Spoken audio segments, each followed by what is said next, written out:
इंसान कहता है कि मेरे पास पैसे आए तो मैं कुछ करूं, और पैसा है कि कहता है अरे इंसान तू कुछ कर तो सही, तभी तो मैं तेरे पास आऊं।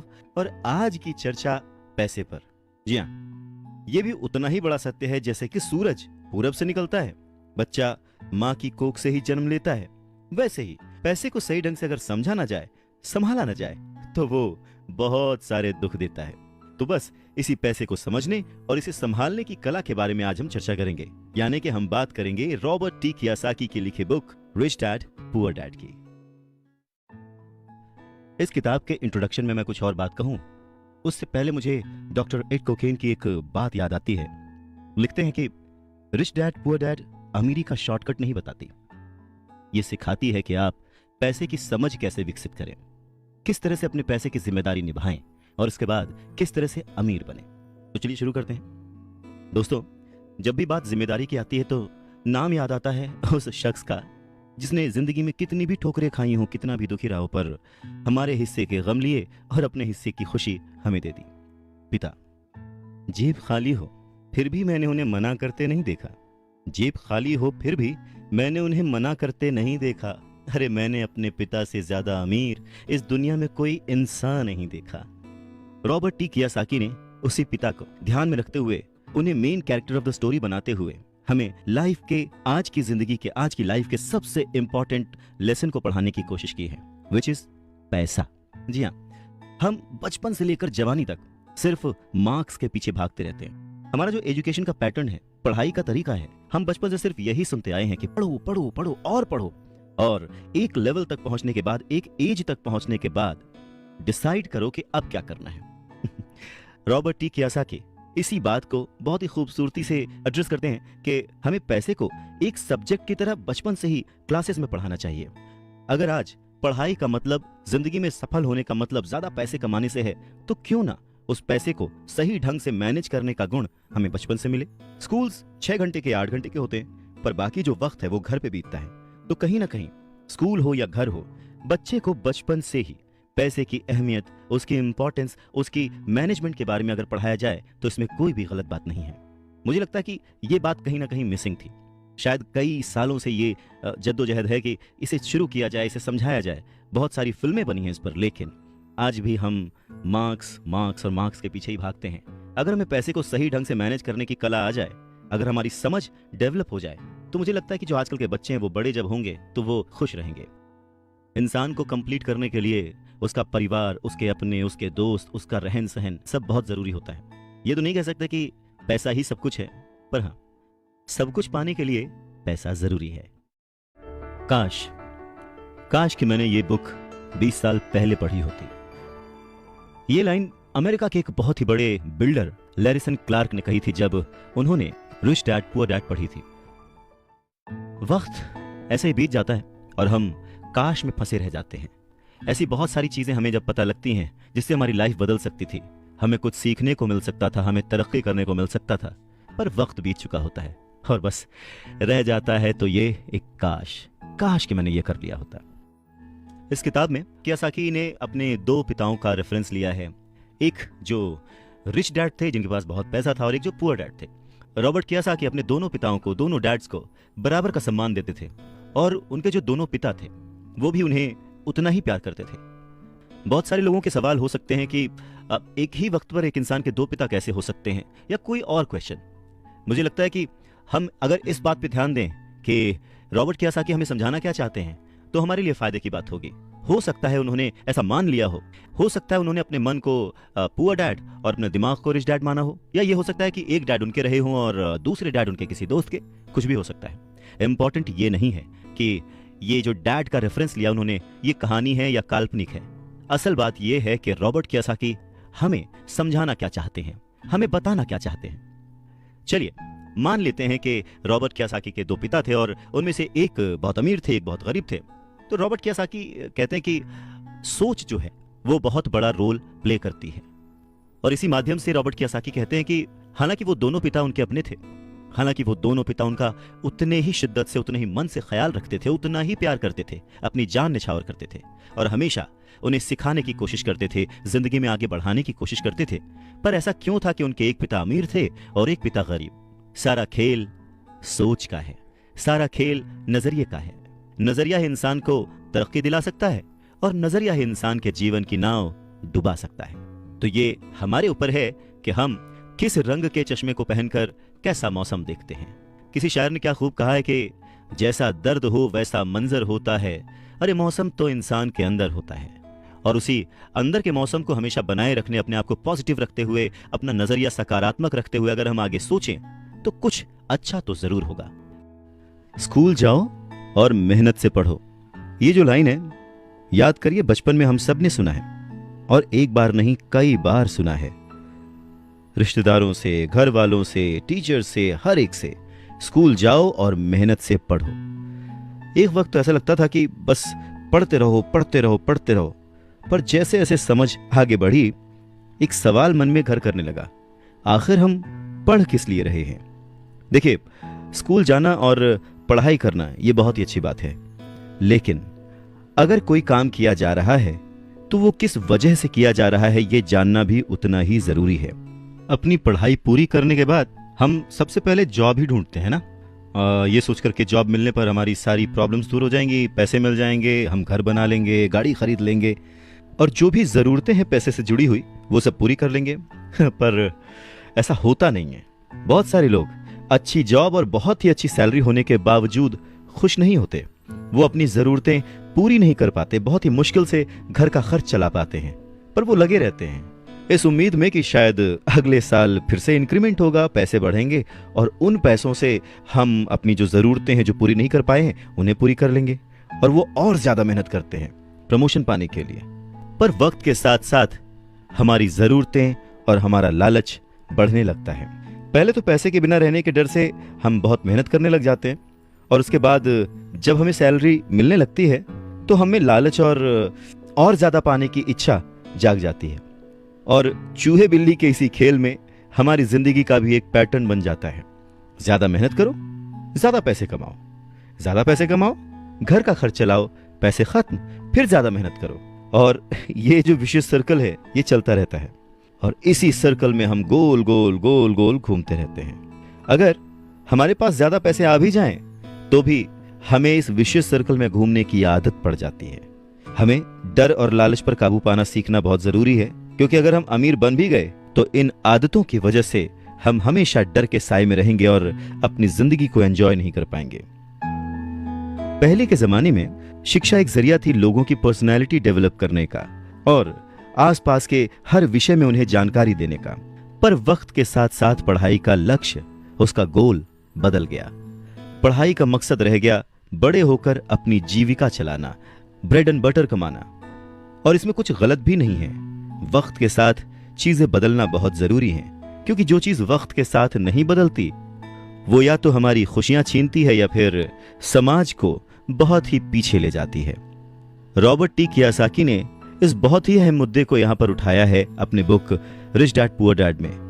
क्या खूब कहा है कि बचपन से ही अगर हम बच्चे को मनी को एज अ सब्जेक्ट बच्चों को पढ़ाना शुरू करें, उन्हें यह समझाना शुरू करें कि उसे कैसे मैनेज किया जाए, तो बड़े होने पर बच्चों की बहुत सारी प्रॉब्लम्स अपने आप ही सॉल्व हो जाएंगी। बच्चा खुद उन्हें सॉल्व करने की क्षमता रखेगा। पर कहीं ना कहीं रॉबर्ट टी कियोसाकी ने इस बात का पूरा ध्यान रखा है कि पैसे को रिश्तों के ऊपर न रखा जाए। तभी तो उन्होंने इस विषय को रिश्तों के माध्यम से ही समझाने की कोशिश की है। रॉबर्ट टी कियोसाकी के पहले जो डैडी थे वो हमेशा ये कहते थे कि मैं इसे कैसे खरीद सकता हूं, वहीं जो उसके दूसरे डैडी थे वो कहते थे मैं इसे क्यों नहीं खरीद सकता हूं। दोनों की सोच में अंतर था, दोनों के शब्दों में अंतर था। यानी कि जिसे हम जिंदगी में पाना चाहते हैं, जिसे संभालना चाहते हैं, जैसे कि पैसा, तो उसके बारे में अगर बचपन से जाना जाए तो क्या यह सही नहीं होगा? आज जिस तरह से पढ़ाई की जाती है, बच्चा ग्रेजुएट होकर सोचता है कि अब मैं कौन सी नौकरी करूंगा। क्या यह सही नहीं है कि थोड़ा और पहले से बच्चे को इस विषय के बारे में और अच्छे से और डीपली पढ़ाया जाए, समझाया जाए? ये तो वही बात हो गई, जाना था जापान, पहुंच गए चीन, यानी कमाना था पैसे, पर जब तक इसकी समझ आई तब तक बहुत देर हो चुकी थी। यानी कि हमें सबसे पहले यह समझने की जरूरत है कि हम खुद एक्सेप्ट करें कि हम इसे कैसे पा सकते हैं, इसे कैसे संभाल सकते हैं, और वही सही शिक्षा हम अपने आने वाली पीढ़ी को भी दे सकते हैं। यह कितना सच है ना कि अगर हमें किसी मंजिल की ओर बढ़ना है तो हमें उसी दिशा की ओर रास्ता तय करना पड़ेगा, सफर करना पड़ेगा, मुश्किलों से जूझना पड़ेगा, और तब कहीं जाकर उस मंजिल को हम पा सकते हैं। धन संबंधी जो शिक्षा है उसके बारे में भी कुछ ऐसा ही है। धन कमाना एक अलग बात है, पर उस धन को सही ढंग से संभालना एक अलग कला है। पैसा एक तरह की ताकत है, पर इससे भी बड़ी ताकत है उसे संभाल कर रखने की समझ। पैसा तो आता और जाता रहता है, पर अगर आप ये जानते हैं कि पैसा किस तरह से काम करता है तो आप ज्यादा ताकतवर हो जाते हैं और आप दौलत कमाना शुरू भी कर देते हैं। देखिए, केवल सकारात्मक सोच से ही समस्या हल नहीं होती है। हाँ, ये जरूर है कि सकारात्मक सोच आपको उस दिशा की ओर बढ़ने की हिम्मत देती है। देखिए ना, ज्यादातर लोग स्कूल में पढ़ते हैं और वहां पर वो कभी ये नहीं सीख पाते कि पैसा काम किस तरह से करता है, इसीलिए वो पैसे के लिए काम करने में अपनी पूरी जिंदगी बर्बाद कर देते हैं। रॉबर्ट टी कियोसाकी कहते हैं कि उनकी ये पैसे से जुड़ी हुई शिक्षा, वित्तीय शिक्षा, जब वो केवल 9 साल के थे तभी शुरू हो गई थी। पर सबसे जरूरी बात यह थी कि उन्होंने जो पहला कदम उठाया था, ये निर्णय लिया था कि उन्हें किसकी बात सुननी है, अपने पुअर डैड की, जो कि बहुत ही पढ़े लिखे हैं पर पैसे को अहमियत नहीं देते, या फिर रिच डैड की बात, जो कि उन्हें उतना ही प्यार करते थे जितना कि उनके पुअर डैड। पर उन्होंने पैसे को कभी छोटा नहीं समझा, और क्योंकि रॉबर्ट टी कियोसाकी सिर्फ 9 साल के थे तो उनके रिच डैड ने बहुत ही आसान शब्दों में उन्हें वो लेसन्स पढ़ाए, पैसों के बारे में वो लेसन्स सिखाए। जी हाँ, हम किससे सीख रहे हैं, किसकी बात मान रहे हैं और किसे अपना मार्गदर्शक चुन रहे हैं, ये बहुत जरूरी है। क्योंकि जो हमें गाइड कर रहा है, अगर उसका नजरिया ही अलग है तो वो आपको सही मंजिल की ओर नहीं पहुंचा पाएगा। रॉबर्ट टी कियोसाकी के दोनों ही डैड्स, रिच डैड और पुअर डैड, उन्हें उतना ही प्यार करते थे, पर सिर्फ नजरिए की वजह से रॉबर्ट टी कियोसाकी ने अपने रिच डैड की बात सुनना प्रेफर किया। रॉबर्ट टी कियोसाकी कहते हैं कि जब तक उनके रिच डैड रहे, उन्होंने पूरे लाइफ में सिर्फ 6 ही लेसन उन्हें सिखाए, और ये 6 लेसन उन्होंने अपनी book rich dad poor dad में लिखी है, जो कि एक बच्चा भी समझ सकता है। सबक नंबर 1, अमीर लोग पैसे के लिए काम नहीं करते। सबक नंबर 2, पैसे की समझ क्यों सिखाई जानी चाहिए। सबक नंबर 3, अपने काम पर ध्यान दो और अपने काम से काम रखो। सबक नंबर 4, टैक्स क्या है उसे समझो और कॉरपोरेशंस की ताकत। सबक नंबर 5, अमीर लोग पैसे को जन्म देते हैं। सबक नंबर 6, पैसे कमाने के लिए काम ना करें, सीखने के लिए काम करें। अमीर लोग पैसे के लिए काम नहीं करते। रॉबर्ट टी कियोसाकी एक कहानी का जिक्र करते हैं। कहते हैं कि जब वो छोटे थे तो उन्होंने अपने डैडी से पूछा कि डैडी, क्या आप बता सकते हैं कि अमीर कैसे बना जाए। ये सुनकर उनके पुअर डैडी, जो कि एक स्कूल में पढ़ाते थे, उन्होंने कहा कि बेटे, तुम अमीर क्यों बनना चाहते हो। इस पर कियोसाकी कहते हैं कि कुछ बच्चों ने और उनके पेरेंट्स ने उन्हें गरीब कहा। यह सुनकर उनके पुअर डैड सोच में पड़ जाते हैं और फिर उसके बाद उनसे कहते हैं, देखो, अगर तुम अमीर बनना चाहते हो तो तुम्हें पैसे बनाना सीखना चाहिए। इस पर कियोसाकी ने अपने डैड से पूछा, मैं पैसे बनाना किस तरह से सीख सकता हूं। तो डैड ने जवाब दिया, अपने दिमाग से। और उसके बाद वो अपना चश्मा पहनकर अपना अखबार पढ़ने लग गए, जिसका मतलब ये था कि अब इससे ज्यादा मुझसे और कोई सवाल मत पूछना, क्योंकि मुझे इसके बारे में कुछ नहीं पता। इस बात को कियोसाकी पूरी रात सोचते रहे और अगली सुबह अपने सबसे अच्छे और करीबी दोस्त माइक को अपनी ये बात बताई। उन्होंने माइक से पूछा कि क्या वो ये पैसे बनाने वाले काम में उनके बिजनेस पार्टनर बनेंगे। माइक ने उनसे पूछा, ठीक है, मैं तुम्हारे साथ हूं, पर तुम पैसा कैसे कमाओगे और हमें क्या करना चाहिए। इस पर कियोसाकी ने ठीक वही जवाब जो उनके पिता ने उन्हें दिया था, उनके डैड ने उन्हें दिया था, बता दिया कि भाई, मुझे नहीं पता, लेकिन फिर भी क्या तुम इस काम में मेरे पार्टनर बनना चाहते हो। और फिर दोनों दोस्तों ने एक दूसरे का साथ दिया, बिजनेस पार्टनरशिप पक्की हो गई। कुछ दिन बीते, दिमाग दौड़ाया गया और आखिरकार उनका स्कूल जाना सफल रहा। स्कूल की क्लास में उन्होंने कुछ ऐसा पढ़ा था जिसे सोचकर कियोसाकी को लगा कि बस पैसा बनाने का फॉर्मूला तो मिल गया। और बस उसी आइडिया को फॉलो करते करते कियोसाकी और माइक ने ढेर सारा कच्चा माल इकट्ठा कर लिया, बहुत मेहनत की और अपने डैड की गैराज में उन्होंने कुछ सिक्के बनाए। और जब उनके डैड ने उन्हें देखा तो उन्होंने पूछा कि तुम क्या कर रहे हो। तब कियोसाकी का जवाब था, जैसा आपने कहा था, पैसे बना रहा हूं। तब उनके जो पुअर डैड थे, उन्होंने कियोसाकी को कहा कि आओ, मुझे तुमसे बात करनी है। कियोसाकी और माइक वहां सीढ़ियों पर बैठ गए। साथ में कियोसाकी के डैड और माइक के डैड, जो कि रिच थे, वो भी बैठ गए। यहां पे मैं आपको बताना चाहता हूं कि इस पूरी कहानी में जो कियोसाकी ने अपने रिच डैड को रेफर किया है, वो दरअसल माइक के पिता थे। और फिर बच्चों की इस हरकत को देखकर कियासाकी के पुअर डैड ने अपनी बात को और डिटेल में समझाया और अपनी बात को करेक्ट किया। पहली बार उन्होंने बच्चों को बताया कि गैर कानूनी क्या होता है। बच्चों को लगा कि जो उन्होंने किया वो सही था, पर जब उन्होंने जाना कि ये अलाउड नहीं है, सिक्के छापना अलाउड नहीं है, उसके पीछे कई तरीके होते हैं, कानूनी गैर कानूनी, ये सब बातें जब बच्चों ने समझी तो उनका मुंह उतर गया। फिर उन्होंने पूछा, तो फिर हम अमीर कैसे बन सकते हैं? तब कियासाकी के डैड ने उनसे कहा कि अगर तुम्हें सच में अमीर बनना है, रिच बनना है, तो तुम मुझसे नहीं माइक के डैड से पूछो। कियासाकी ने अपने डैड से कहा, पर आप क्यों नहीं बता सकते, हम गरीब क्यों हैं? कियासाकी के पुअर डैड ने कहा, क्योंकि मैं एक टीचर हूं और मैंने पैसे कमाने की राह नहीं चुनी है। पैसे कमाने के लिए तुम्हें माइक के डैड से ही पूछना पड़ेगा। क्या खूबसूरत बात समझाई है कियासाकी ने कि अगर हमें कोई पर्टिकुलर गोल अचीव करना है, कोई लक्ष्य प्राप्त करना है, तो हमें रास्ता भी सही चुनना होगा, मार्गदर्शक भी सही चुनना होगा। कहते हैं कि सफल होने के लिए मेहनत करना बहुत जरूरी है। मेहनत तो एक मजदूर भी करता है, पर सफलता पाने के लिए, सक्सेस पाने के लिए सही दिशा में सही स्ट्रैटेजी के साथ मेहनत करने से ही सक्सेस हासिल होती है। रॉबर्ट टी कियासाकी के पुअर डैड ने उन्हें कहा कि उन्हें उनके फ्रेंड माइक के डैड से पूछना चाहिए कि पैसे कैसे कमाए जाते हैं, सक्सेसफुल कैसे हुआ जाता है। तो रॉबर्ट टी कियासाकी ने और उनके फ्रेंड माइक ने यह डिसाइड किया कि वो अपने रिच डैड से यह बात जरूर पूछेंगे कि अमीर कैसे बना जाए, पैसे कैसे बनाए जाए। रॉबर्ट टी कियासाकी ने अपने रिच डैड से पूछा कि क्या वो उन्हें पैसा बनाना सिखाएंगे। इस पर उनके रिच डैड ने एक शर्त रखी, और शर्त यह थी कि वो बच्चे उनके साथ काम करते हुए सीखेंगे, न कि क्लास में बैठकर लेक्चर सुनते हुए। उन्होंने कहा कि मेरे पास इतना वक्त नहीं है कि मैं तुम्हें क्लास में बैठकर पढ़ाऊं और जिसका तुम कोई प्रैक्टिकल इस्तेमाल ना कर सको। इस बात को सुनकर रॉबर्ट टी कियासाकी और माइक थोड़ा सा कंफ्यूज हो गए। वो समझ नहीं पा रहे थे कि उन्हें हाँ कहना चाहिए या नहीं। उन बच्चों की कंफ्यूजन देखकर उनके डैड ने उनसे कहा, अगर जिंदगी में सक्सेस पाना चाहते हो, सफल होना चाहते हो, तो कम समय लेकर डिसाइड करना सीखो, जल्द से जल्द डिसीजन लेना सीखो। उन्होंने जल्दबाजी करने को नहीं कहा, पर हाँ, जितना कम समय हो सके उतने कम समय में सही निर्णय लेने की कला जिसको आती है, वो जिंदगी में हमेशा आगे जाता है। यही उनकी सीख थी। और फिर बच्चों ने डिसाइड किया कि वो खेल छोड़कर सीखने का विकल्प चुनेंगे, काम करने का विकल्प चुनेंगे, ताकि उन्हें यह समझ में आ सके कि पैसे कैसे कमाए जा सकते हैं। बस फिर क्या था, बच्चे अगले ही दिन अपने रिच डैड के पास पहुंच गए। उनके रिच डैड ने उन बच्चों को एक शॉप पर सफाई का काम दिया। अब क्योंकि उस वक्त एसी और इस तरह की चीजें ज्यादा चलन में नहीं थी, तो दरवाजे मोस्टली खुले ही रहते थे, जिसकी वजह से सामान पर धूल जमी रहती थी और इस काम के उन्हें 30 सेंट मिलते थे।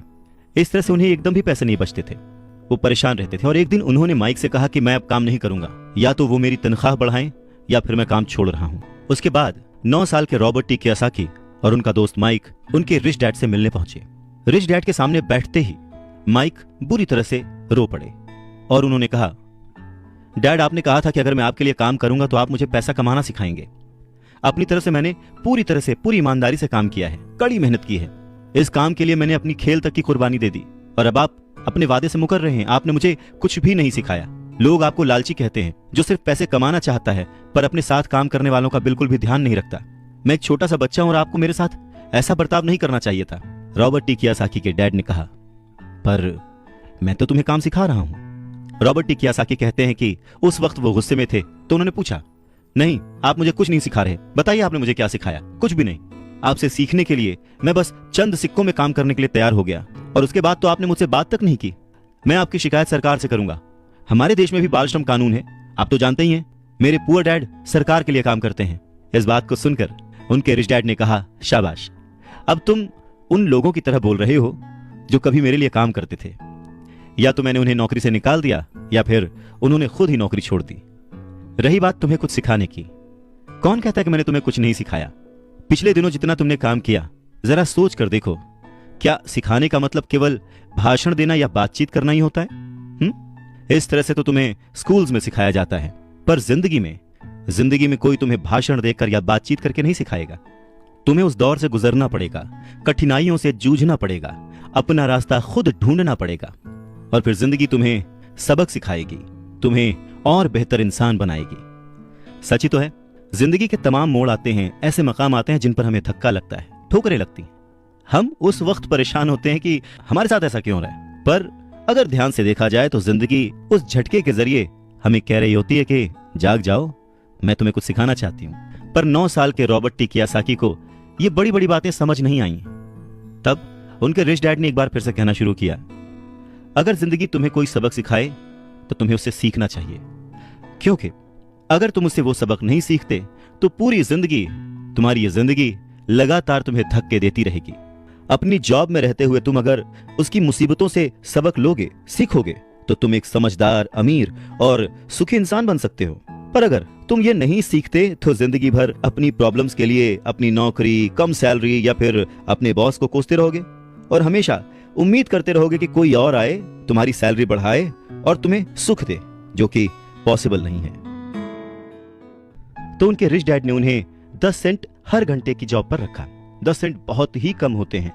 रॉबर्ट टी कियोसाकी ने वो जॉब छोड़ दी और अपने रिच डैड के पास गए और गुस्से में उनसे कहा कि मैं इतने कम पैसे पे काम नहीं कर सकता। ये बात सुनकर उनके रिच डैड ने कहा, मुझे खुशी है कि तुम 10 सेंट पर काम करने के लिए असंतुष्ट हो। अगर तुम गुस्सा होकर मेरे पास नहीं आते तो मैं कभी भी तुम्हें पैसा बनाने की कला नहीं सिखाता। इस बात से यह साबित होता है कि तुम पैसा कमाना सीखना चाहते हो। रॉबर्ट टी कियोसाकी अपने डैड की बात बहुत ध्यान से सुन रहे थे। उनके डैड ने कहना जारी रखा, तुम्हें पता है कि गरीबी पैसों की नहीं, मन की होती है। इंसान पूरी जिंदगी डरते डरते सिर्फ पैसे के लिए ही काम करता रहता है। मैं कभी नहीं कहूंगा कि तुम पैसे के लिए काम करो। तुम्हें ऐसा काम करना चाहिए कि तुम्हारा पैसा तुम्हारे लिए काम करे। लोग कहते हैं कि मैं समस्या की जड़ हूं, मैं उन्हें कम पैसे देता हूं, पर सच तो यह है कि लोग उसी वेतन में काम करते रहना चाहते हैं। वो अपने आप से नहीं पूछते कि वो क्यों उतने कम पैसे में काम कर रहे हैं। पर अगर वो लोग या तुम इसी तरीके से सोचते रहे कि समस्या की जड़ मैं हूं, तो जिंदगी भर न वो लोग कुछ सीख पाएंगे न तुम कुछ सीख पाओगे। आसान क्या है, मुझे बदलना या फिर खुद को बदलना और अपने आप को इस लायक बनाना कि आप उससे अच्छा काम सीख पाएं। अगर तुम पैसे के लिए काम करना सीखना चाहते हो तो स्कूल में ही रहो। यह सीखने के लिए उससे बढ़िया जगह कोई और है नहीं। परंतु अगर तुम ये सीखना चाहते हो कि पैसा तुम्हारे लिए किस तरह से काम करे, तो मैं तुम्हारा रिच डैड तुम्हें यह सिखा सकता हूं। पर यह तभी संभव होगा, तभी पॉसिबल होगा जब ये तुम खुद सीखना चाहो। तो तुम सीखने के लिए तैयार हो? रॉबर्ट टी कियोसाकी ने हाँ में सर हिलाया और फिर रिच डैड ने कहना शुरू किया, देखो बच्चे, जैसे मैंने कहा, सीखने के लिए बहुत कुछ है। पैसे से अपने लिए काम कैसे करवाया जाए, यह जिंदगी भर चलने वाली पढ़ाई है। मैं पहले से ही जानता हूं कि मेरी धन संबंधी पढ़ाई जीवन भर चलेगी और इसकी वजह यह है कि मैं जितना ज्यादा जान लेता हूं, उससे भी ज्यादा जानने की मेरी इच्छा बढ़ती चली जाती है। बहुत ही कम लोगों को इस बात का एहसास होता है कि असली समस्या पैसे की नहीं है। असली समस्या, असली प्रॉब्लम नॉलेज की है, सोच की है। तो क्या तुम्हारे अंदर सीखने की उतनी ही इच्छा है जितना पहले थी? इस पर रॉबर्ट टी कियोसाकी ने कहा, हाँ बिल्कुल, मैं दूसरे लोगों की तरह थोड़े हूं, मैं सीखना चाहता हूं। तब रिच डैड ने कहना शुरू किया, ठीक है, तो कल से तुम फिर वापस काम पर जाओ, पर इस बार मैं तुम्हें कोई तनख्वाह नहीं दूंगा। तुम्हारी तनख्वाह बंद। तुम हर शनिवार 3 घंटे उसी तरह काम करोगे, लेकिन इस बार तुम्हें 10 सेंट प्रति घंटे के हिसाब से सैलरी नहीं मिलेगी। तुमने तो कहा है कि तुम पैसे के लिए काम करना नहीं सीखना चाहते, इसलिए मैं तुम्हें बदले में कुछ भी नहीं दूंगा। अपने रिच डैड की बात सुनकर रॉबर्ट टी कियोसाकी बहुत ही कंफ्यूज हो गए। उन्हें समझ ही नहीं आया कि वो आखिर क्या करें। और अगले 3 हफ्ते तक रॉबर्ट टी कियोसाकी अपने दोस्त माइक के साथ हर शनिवार को मुफ्त में काम करते रहे। काम बहुत परेशानी वाला नहीं था और समय गुजरने के साथ साथ यह आसान भी होता गया। पर उन्हें अफसोस था तो अपने छूटे हुए बेसबॉल गेम्स और कॉमिक्स का, क्योंकि वो अब उसका मजा नहीं ले सकते थे और साथ ही उन्हें कुछ पैसे भी नहीं मिल रहे थे। तीसरे हफ्ते दोपहर में रॉबर्ट टी कियोसाकी के रिच डैड उनकी शॉप पर आए, जहां पर वो बच्चे काम करते थे, और उन्हें कहा कि क्या तुम जिंदगी भर जो मेरे बाकी एम्प्लॉइज हैं उनकी तरह ही काम करना चाहते हो, डरते रहना चाहते हो? मुझे लगता है कि मुझे तुम्हारी सैलरी बढ़ा देनी चाहिए, 25 सेंट्स पर आवर। ये सुनकर वो दोनों मन ही मन खुश हो गए, पर उन्होंने सामने कुछ नहीं कहा, वो चुप रहे। रिच डैड ने थोड़ी देर देखा और कहा कि चलो अच्छा, तुम इतने पे खुश नहीं हो, मैं तुम्हारी सैलरी $1 पर आवर कर देता हूं। $1 पर आवर उस समय के हिसाब से कह सकते हैं कि देश का सबसे अमीर बच्चा भी जो होगा वो भी नहीं कमाता होगा। वो थोड़ी देर चुप रहे और फिर उन्होंने कहा कि अच्छा चलो ठीक है, मैं तुम्हारी सैलरी $5 पर आवर कर देता हूं। यह सैलरी सुनकर उनका मन बार बार कह रहा था कि मान लो, इससे क्या नहीं खरीदा जा सकता, ढेर सारी कॉमिक्स, ढेर सारी साइकिल्स वगैरह वगैरह। पर वो चुप रहे। उन बच्चों को चुप देख उनके रिच डैड ने कहा, मुझे अच्छा लगा कि तुम लोगों ने लालच नहीं किया, जल्दबाजी नहीं दिखाई, और मैं ये देख सकता हूं कि तुम अगर इसी तरह मन लगाकर सीखते रहे तो फ्यूचर में पैसे से जुड़ी किसी भी बात के लिए तुम जल्दबाजी में डिसीजन नहीं लोगे। जब किसी के पास पैसा आता है तो अपने साथ डर और लालच भी लेकर आता है। नमस्कार, मैं हूं Awadhesh Shrivastava. Robert T Kiyosaki के रिच डैड उन्हें पैसे के बारे में, उसकी अहमियत के बारे में और साथ में आने वाले डर और लालच के बारे में समझाते हुए कहते हैं कि कुछ और पाने की इच्छा को, बेहतर पाने की इच्छा को लोग लालच कहते हैं, पर मेरे लिए ये इच्छा ही है और इसमें कोई बुराई भी नहीं है। पर यकीन मानो, अगर मैं तुम्हें $5 भी दूं तो भी तुम्हारी समस्या नहीं सुलझेगी, तुम अमीर नहीं बन पाओगे। अपने रिच डैड की बात सुनकर रॉबर्ट टी कियोसाकी ने पूछा, ऐसा क्यों? अगर मैं इतनी सैलरी उठाऊंगा उसके बाद भी मैं अमीर क्यों नहीं बन पाऊंगा? तब रिच डैड ने कहा, क्योंकि अमीरी मन से होती है, सोच से होती है, पैसे से नहीं। पैसा आज है, कल जा भी सकता है, पर जो इंसान सोच से अमीर है, जो ये जानता है कि पैसे को कैसे संभाला जाए, पैसे को कैसे कमाया जाए, पैसे को कैसे बनाया जाए, वो कभी भी गरीब नहीं हो सकता। इस पर रॉबर्ट टी कियोसाकी ने पूछा, तो क्या हमें पैसे से दूर रहना चाहिए, उसके पीछे भागना नहीं चाहिए? इस पर रिच डैड ने जवाब दिया, देखो, पैसे से दूर रहना भी उतना ही बड़ा पागलपन है जितना कि उसके पीछे भागना। मुसीबत की घड़ी में या पैसे न होने की घड़ी में, गरीबी की हालत में ज्यादातर लोग ये नहीं जानते कि वो अपने दिमाग से सोचते हैं या अपने दिल से। आपकी भावनाएं तो आपकी ही रहेंगी, पर मुसीबत के वक्त दिल से नहीं, दिमाग से सोचना भी आना चाहिए। अक्सर लोग जब नौकरियां छोड़ते हैं, अक्सर लोग जब अपने बॉस की बुराई करते हैं, अक्सर लोग जब अपनी मुसीबतों के पहाड़ की बात करते हैं, तो वो अपने दिल से सोच रहे होते हैं, क्योंकि जो दिमाग से सोचता है वो हमेशा अपनी तरक्की के बारे में सोचता है। वो इस डर से नहीं सोचता कि उसकी नौकरी चली जाएगी। तुम्हें दिल के हाथों मजबूर होकर, डर के हाथों मजबूर होकर पैसे का गुलाम नहीं बनना है। मैं चाहता हूं कि तुम दिमाग से सोचो और पैसे को अपना गुलाम बनाओ, ताकि वो पैसा तुम्हारे लिए काम करे। क्योंकि इस दुनिया में सच्चा अमीर वही है जो पैसे के पीछे न भागे, जो खुद पैसे के लिए काम ना करे, बल्कि उसका पैसा उसके लिए 24 घंटे काम करता रहे। बढ़ती हुई महंगाई और घटती हुई कमाई को देखकर मुझे आधार कार्ड की नहीं बल्कि उधार कार्ड की जरूरत महसूस हो रही है। सच में रॉबर्ट टी कियोसाकी की यह बुक तब भी उतनी ही प्रासंगिक थी, उतनी ही रिलेवेंट थी जितनी कि आज। महंगाई हमेशा बढ़ती आई है, चीजें महंगी होती आई हैं, दाम बढ़ते आए हैं। उसके पीछे का कारण, उसके पीछे की सोच क्या है और ये महंगाई है क्या, कैसे बढ़ती है, इसके बारे में रॉबर्ट टी कियोसाकी के रिच डैड बहुत अच्छे से समझाते हैं। वो कहते हैं कि जितना ज्यादा हम पैसे कमाते हैं उतना ही ज्यादा उसके खोने का डर हमारे अंदर बढ़ता जाता है। पैसे के साथ जो डर आता है, पैसे के साथ जो लालच आता है, वही हमें पैसे के पीछे भगाता है और हमें पैसे का गुलाम बनाता है। हमें यह समझने की जरूरत है कि इस लाइफ की जरूरतों में हम सब बंधे हुए हैं। हम सब अपने परिवार को चलाने के लिए, अपनी डेली नीड पूरी करने के लिए, अपने शौक पूरे करने के लिए दिन ब दिन पैसे के पीछे भागते रहते हैं। धीरे धीरे ज्यादा पैसा कमाने की इच्छा करते रहते हैं। पैसा कमाना गलत नहीं है, पर पैसे कमाने के पीछे की नीयत, उसका सही होना जरूरी है। और वो नीयत ही है जो इस समाज में महंगाई बढ़ाती है, और वो नीयत ही है जो इस समाज में डिसबैलेंस पैदा करती है। एक छोटे से एग्जाम्पल से इस बात को समझा जा सकता है कि एक डॉक्टर जो अपने परिवार को ज्यादा खुशी देना चाहता है, अपनी फीस बढ़ा देता है। उसकी फीस बढ़ने की वजह से सारी मेडिकल फैसिलिटीज, स्वास्थ्य सुविधाएं सब महंगी हो जाती हैं। अब इससे गरीब लोगों को सबसे ज्यादा नुकसान पहुंचता है। इसलिए गरीब लोगों का स्वास्थ्य अमीर लोगों से ज्यादा बुरा होने लगता है। अब क्योंकि डॉक्टर्स ने अपनी फीस बढ़ा दी है, इसलिए लॉयर्स ने भी अपनी फीस बढ़ा दी। लॉयर्स ने अपनी फीस बढ़ा दी तो स्कूल टीचर भी अपनी तनख्वाह बढ़ाना चाहते हैं, और यह सिलसिला बस यूं ही चलता रहता है। जल्द ही अमीर और गरीब होता जाता है, और इतना बड़ा अंतर दोनों के बीच आ जाता है कि सोशल डिसबैलेंस पैदा हो जाता है। रिच डैड की बात सुनकर रॉबर्ट टी कियोसाकी ने उनसे पूछा, डैड, क्या कीमतें बढ़नी नहीं चाहिए? इस पर रिच डैड ने जवाब दिया, अच्छी तरह से चल रही सरकार और एक शिक्षित समाज में तो नहीं बढ़नी चाहिए। कीमतें दरअसल कम होनी चाहिए। जाहिर है कि ऐसा केवल सिद्धांतों में ही होता है, आइडियली ऐसा होना चाहिए, पर प्रैक्टिकली ऐसा नहीं होता। कीमतें अज्ञान से पैदा हुए लालच और डर के कारण होती हैं, जैसा कि मैंने तुम्हें बताया। अगर स्कूल्स में मनी के बारे में, पैसों के बारे में सिखाया जाता तो लोगों के पास ज्यादा पैसा होता और बाजार की कीमतें भी कम होती। ये सब कुछ इंटर रिलेटेड है, एक दूसरे से जुड़ा हुआ। पर हमारी सोसाइटी में सिर्फ पैसे के लिए काम करना सिखाया जाता है, पैसे की ताकत का इस्तेमाल करना नहीं सिखाया जाता।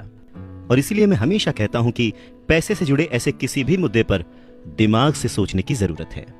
इसके आगे रॉबर्ट टी कियोसाकी अपने डैड से पूछते हैं, डैड बहुत देर से आप कह रहे हैं कि दिल से मत सोचो, दिमाग से सोचो, आखिर दिल से सोचने और दिमाग से सोचने में फर्क क्या है? इस पर रिच डैड उन्हें समझाते हैं, देखो मैं ये बात अक्सर सुनता हूँ कि हर आदमी को काम करना पड़ता है, या फिर अमीर लोग दूसरों के पैसे मार लेते हैं, मेरी सैलरी बढ़नी चाहिए, मैं इस काम से खुश नहीं हूँ, मैं दूसरी जगह जॉब ढूंढ लूंगा, वगैरह वगैरह। पर अगर हम ध्यान से देखें तो ये सारी बातें भावनाओं में बहकर कही गई हैं, ये सारी बातें इमोशनल होकर कही गई हैं, और अक्सर भावनाओं में बहकर हम जो भी डिसीजन लेते हैं वो सिर्फ हमें नुकसान पहुंचाता है। तो बात को समझो, जब भी कोई डिसीजन लो दिमाग से लो, जल्दबाजी मत करो, हाँ पर जल्दी करो। बस इसी तरह से मन लगाकर काम करते रहो, तुम्हारा जो दिमाग है वो तुम्हें जल्द से जल्द कुछ ना कुछ ऐसे सही तरीके बता ही देगा जिससे तुम ज्यादा कमा पाओगे, ऐसी चीजें देख पाओगे जो दूसरे लोग नहीं देख पाते। मौका उनकी नाक के नीचे होता है, अवसर उनके पास होता है, सामने होता है, पर वो उसे पहचान नहीं पाते। पर अगर तुम दिमाग से काम लोगे तो तुम उन्हें पहचान पाओगे, उन मौकों का फायदा उठा पाओगे और जिंदगी में आगे बढ़ पाओगे। पैसा आए तो मुसीबत, ना आए तो मुसीबत, इसीलिए पैसे को समझना बहुत जरूरी है। रॉबर्ट टी कियोसाकी कहते हैं कि वो और उनका दोस्त माइक अब बड़े हो चुके थे और माइक ने अपने डैडी का बहुत बड़ा सा कारोबार संभाल लिया था और बहुत सक्सेसफुल भी था। और अब माइक अपने बेटे को ठीक वैसे ही सिखा रहा था जैसे कि उसके डैड ने, यानी कि रॉबर्ट टी कियोसाकी के रिच डैड ने उन दोनों को सिखाया था। रॉबर्ट टी कियोसाकी कहते हैं कि जब वो 47 साल के हुए तो उन्होंने डिसाइड किया कि अब उन्हें रिटायर हो जाना चाहिए। रिटायरमेंट का ये मतलब नहीं होता कि काम नहीं किया जाएगा या आगे काम नहीं करना चाहते, वगैरह वगैरह। रिटायरमेंट का मतलब ये होता है कि अब आप इस लायक हो गए हैं कि आपका पैसा आपके लिए काम करे। रिटायरमेंट का सही मतलब यही है कि आपने पूरी जिंदगी जो मेहनत करके, जो स्ट्रैटेजीज बना के, सही जगह निवेश करके पैसा लगाया था, अब आपकी वो एज आ चुकी है कि अब आप उस पैसे को एंजॉय करें, क्योंकि आपका पैसा अब आपके लिए काम करना शुरू कर चुका है। कुछ लोग पूरी जिंदगी काम करते रहते हैं, रिटायर नहीं हो पाते। पूरी जिंदगी काम करना गलत नहीं है, पर यह डिफरेंस समझना बहुत जरूरी है कि पैसे की जरूरत की वजह से पूरी जिंदगी काम कर रहे हैं, उसका गुलाम बन के काम कर रहे हैं, या फिर उसका मालिक बन के और अपने काम को एंजॉय करके पूरी जिंदगी काम कर रहे हैं।